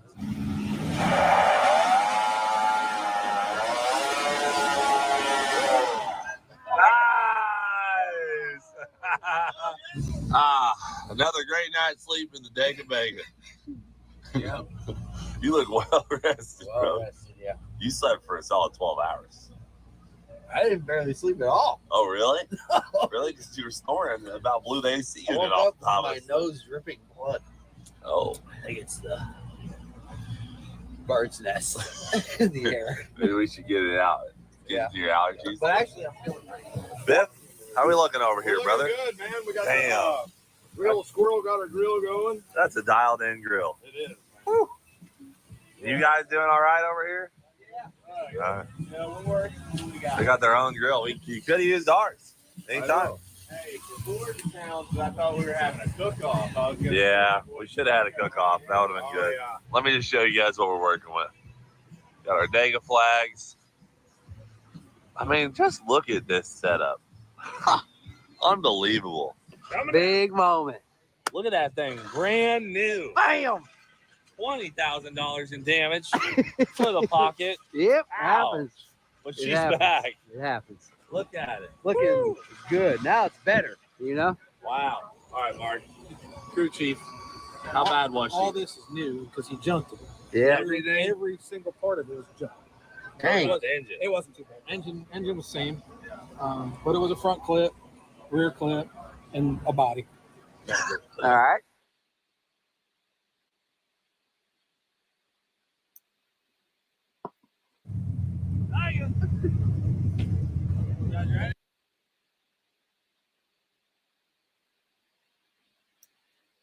Showtime, boys. Dang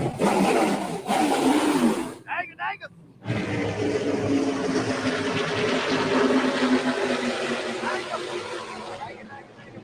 Looking good already.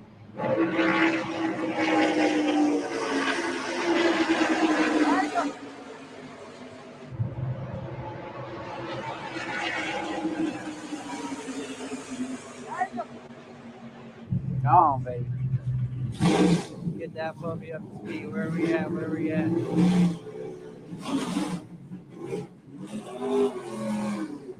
All right, we're sitting number 8. Nice. Nice. getting a feel for it. Feels good to be back.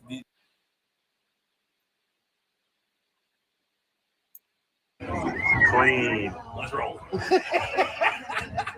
What the heck is that? Ride the Dente. I'm riding that thing right now. Test that puppy out. It's a margarita machine. World's largest mechanical margarita shaker. This is a real thing. Carson Hosevar's out here. Oh. You riding the Dente, brother? I'll ride the Dente. I'll rip it. You want to have a little? You need a margarita first. Can we get margaritas? We can do that. Biffle said I can have one margarita tonight. So I'll have that. There you go. Let's go get a margarita. They're small. They're shot glass. All right. All right. Oh, chili for the Dente. For the Dente, There you brother. go, baby. Oh. Margarita. Delicious. All right. This is the official time. You guys going tandem? 33 seconds for a male. 33 seconds? No, we're not going tandem. You got the timer, brother? Ride that Dente, boy. All right, that's a solid 4 seconds. Good form. Generator's bogging down over here. That's a solid ride. Cup Series driver, dude. You got a hang on that. Cup Series driver riding this thing. Oh. We got 1891. You're done, brother. You're done. It was a slow start. Ride the Dente. All right, here we go, please. Oh, shite. Wow, I'm done. That wasn't bad. Ride the Dente. Oh, that thing's ripping. Dude. Oh, that was terrible. My center of gravity is way too high. It is pretty high. I knew from 3 seconds in I was done. What'd I get? 856. Sure, the boys are going to tear it up. Thanks for watching. Do it for Dale. We'll freaking see you later. Let's see here.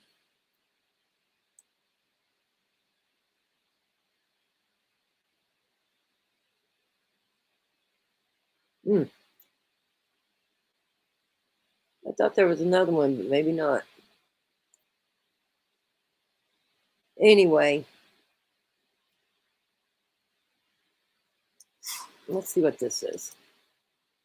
Well, I don't really know, but I'm off for a week adventure with Mr. Cletus McFarland and his gang. And this is going to be an RV challenge of a lifetime. So I don't know what to expect. I got all kinds of stuff in my bag, a few pairs of shoes, and I don't know what's going to happen, but we're going to win. Me and Jack Stan Jimmy, we got this shit. We're going to wax them. You're watching the Biff's YouTube channel. So I survived the week camping with Cletus and the gang. I don't know how yet. I'm still checking myself to make sure I still have a heartbeat. But we got $5,000 RVs. We did all kinds of crazy stuff. This video is going to show you some of behind the scenes. And again, I'm not sure how I made it an entire week. I love camping trips and all that, but sleeping on a 4'6" dinette table the whole week in a sleeping bag, my back is absolutely killing me. I cannot wait to sleep in my own bed. But I'll tell you what, we had a ton of fun, and there's a lot of stuff that happened throughout that trip. We were drag racing, dirt oval, and Tail of the Dragon, water park, KOA, or down in Georgia. It was just a great time. And then Talladega Boulevard and the Talladega track, whole different experience. I've never stayed in the infield besides in the driver owner lot in my life. And I always said when I retire, semi-retire, I'm going to camp with the fans.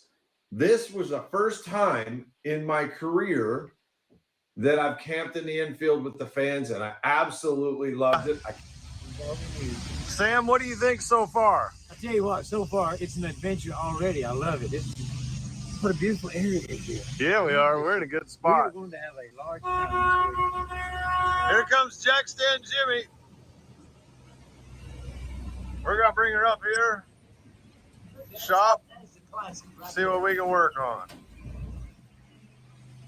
Let's get his report on what he thinks we need to do. Performance report. Here we go. All right, we need a full report. Good. Oh, we lost the table. Oh, it fell before we even took off. It actually, I was like beating on it. Okay. It's almost cleared up. Really? Yeah. So you think it might be just old gas? It just sat for a while. We're still definitely going to do a tune-up. Okay. But I think it just sit for a while. It just had some gummed up stuff in the TDI. Yeah. So. All right. The real question is, it ain't a road trip without a dog. That's right. Which one we taking? Yeah. Axel, you want to go, buddy? Want to take Axel or Lily? All right. Well, let's get to work on this thing. All right. All right. So far away, I can't open the window. I'm looking around for a stick or something I can get to open the window up, but I couldn't see where I was going. And I slowed down a bit, got side by side with Cletus. All right, we had a little minor issue today. We were doing some bump drafting, and we knocked the windshield loose. We had water coming up into the dash, but Mr. Sam got us fixed up. 100 mile an hour tape. 200 mile an hour tape on it. And we are ready to go for tomorrow. What my dad called it too. Here we are set up at the old KOA. There's Squirrel. You guys mess your RV up? Well, no, not really. When you crashed into us? Yeah, we had a. Hard. Oh. Well, that was our knife. I came with the RV. She's way out there. All right, we're touching up our paint over here. Power. Anyway, So, Greg Biffle does have a YouTube channel. Like I said, him and Cletus are best friends. Sad day for NASCAR, sad day for America. Just sad all around. Rest in peace. It's a lot to be thankful for. We'll just have to keep watching and see. But so tonight, Morton County Sheriff seems that they're in Elkhart, Kansas. Morton County Sheriff, they're asking for Chris Kobach, the Attorney General of Kansas, to get involved. Kansas state troopers to get involved. Got some issues going on with the Sheriff Department. I saw some Brady Gigolo written down. We're going to go over that tonight at 7:30. It's going to be interesting. So if you're from that area and you haven't heard what's going on there in Elkhart with Morton County Sheriff, we're going to go over it tonight. But again, I'm definitely a Greg Biffle fan. My heart's sad. I think it's horrible. I think it's horrible that this has happened. Don't make it any better that it was close to Christmas. I do believe, what time do I got it set for? I think I got it set for 7. I think I set it for 7 tonight. Let me look. Let me go look. We'll go look together. As a matter of fact, we'll just pull it up. We'll just do this. Okay.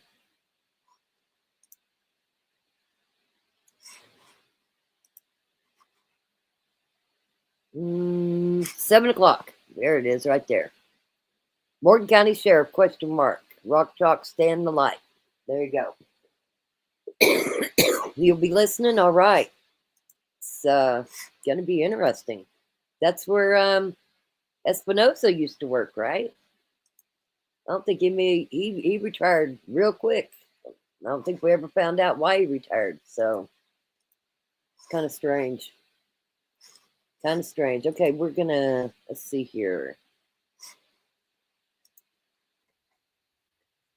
We're going to play this song on the way out. You'll be here, girly girl? All right. We're going to play this song on the way out. Let me go at it.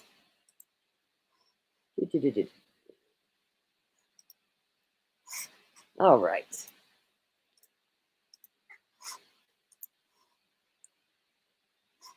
Let's go.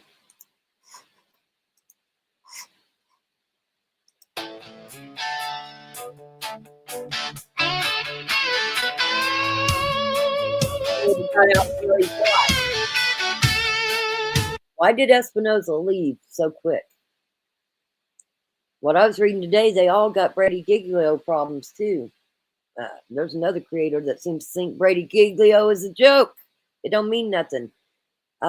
Just so you know, it says that 10 felonies was let loose because of Brady Giglio in Morton County. Let's go.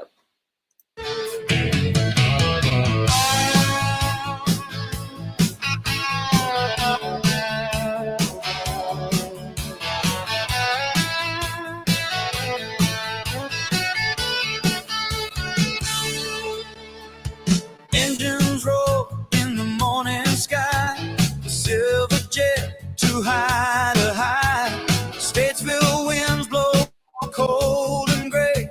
Everyone's praying he'll be okay. Friends and fans holding their breath, a moment frozen, staring at death. But hearts are strong, we won't let go. Through the storm, we hope they'll show. Flying too close to the edge of fate. Every heartbeat, we can't wait. Prayers rising through the fire and flame. We're calling out every single name. Hold on, through the sky so high. We're with you under the same night sky.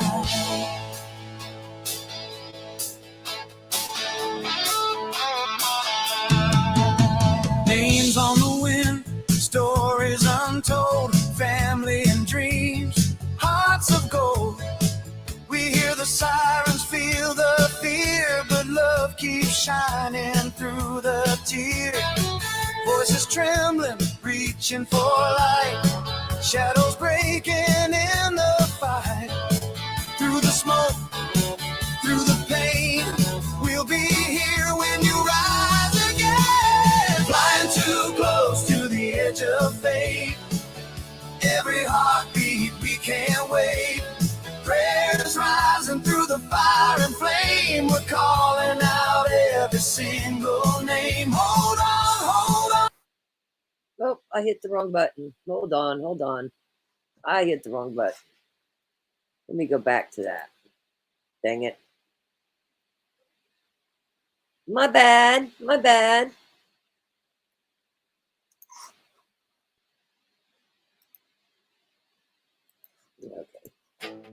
Statesville winds blow. Every heartbeat, we can't wait. Prayers rising through the fire and flame. We're calling out every single name. Hold on, through the sky so high. We're with you under the same night sky.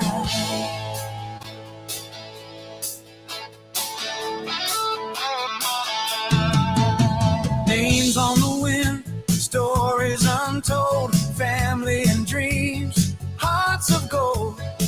We hear the sirens, feel the fear, but love keeps shining through the tears. Voices trembling, reaching for light, shadows breaking in the fight. Through the smoke, through the pain, we'll be here when you rise again. Flying too close to the edge of fate. Every heartbeat, we can't wait. Prayers rising through the fire and flame. We're calling out every single name. Hold on, through the sky so high. We're with you under the same night sky. Screaming engines burning bright. We face the dark, we chase the light. Every mile, every tear we cry. For hope, for life, for you tonight.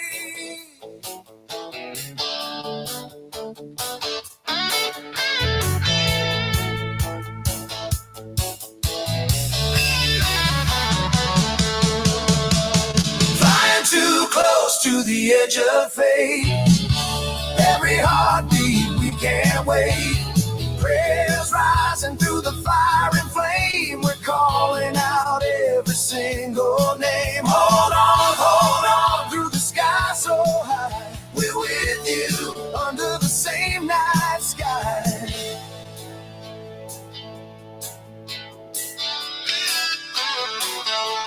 Silver wings in the morning haze.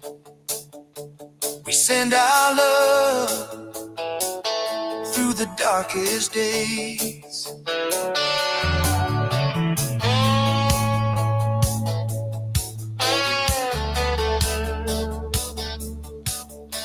Hold for 15, 30 seconds. 15, 30 seconds. Moment of silence.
We're closing down this life, but the spirit's still warm. Kansas moms in the chat, keeping hearts from the storm. Yippee mama lifting joy like a beacon of grace. Chris, you steady standing in a faithful place. Journey holding rhythm like a drum wrapped in prayer. JD speaking truth with that unshakable flair. And right in the center of this blessed design, Hawkeye shining bright like a kingdom sign. Every heartbeat in this chat feels holy and true. Every soul in the room saying God carried us through. Late night crew still tapping hearts on the phone, feeling faith in their chest like a cornerstone. Mama in the kitchen stirring hope in a pot. Baby on her hip, but she's praising nonstop. This whole little family gathers here online, but the love in this place, that's divine by design. We stand together, shoulder to shoulder, love burning strong as the night grows older. One more shout before we close this night. Raise your hands if you feel that light. Thank you for the love, thank you for the truth, thank you for the joy that keeps renewing our youth. We praise through the storms, we praise in his name, and every soul here lives stronger than they came. Thank you for the laughs, thank you for the prayers, thank you for reminding us that someone cares. This whole room lifted by his holy flame, and we walk out tonight forever changed. From the plains of Kansas to the far-off towns, God's love stretches wide, never breaks, never drowns. Hawkeyes dropping notes in the chat like a spark, lighting up the darkness when the world feels dark. Journey smiling wide, keeping spirits in tune. JD holding faith like a harvest moon. Chris Hughes steady rooted like an old oak tree. And Yippa mama laughing, setting all hearts free. Let the guitar rise higher, let the blessings pour. Let the love in this room shake the spiritual floor. God's voice in the rhythm, God's hand in the beat, God's peace in the moment where community meets. Hearts open wide as the big waves roll. He's restoring the tired, he's refreshing the soul. One last breath of praise before we sign off the line. This love doesn't fade, no, it only grows divine.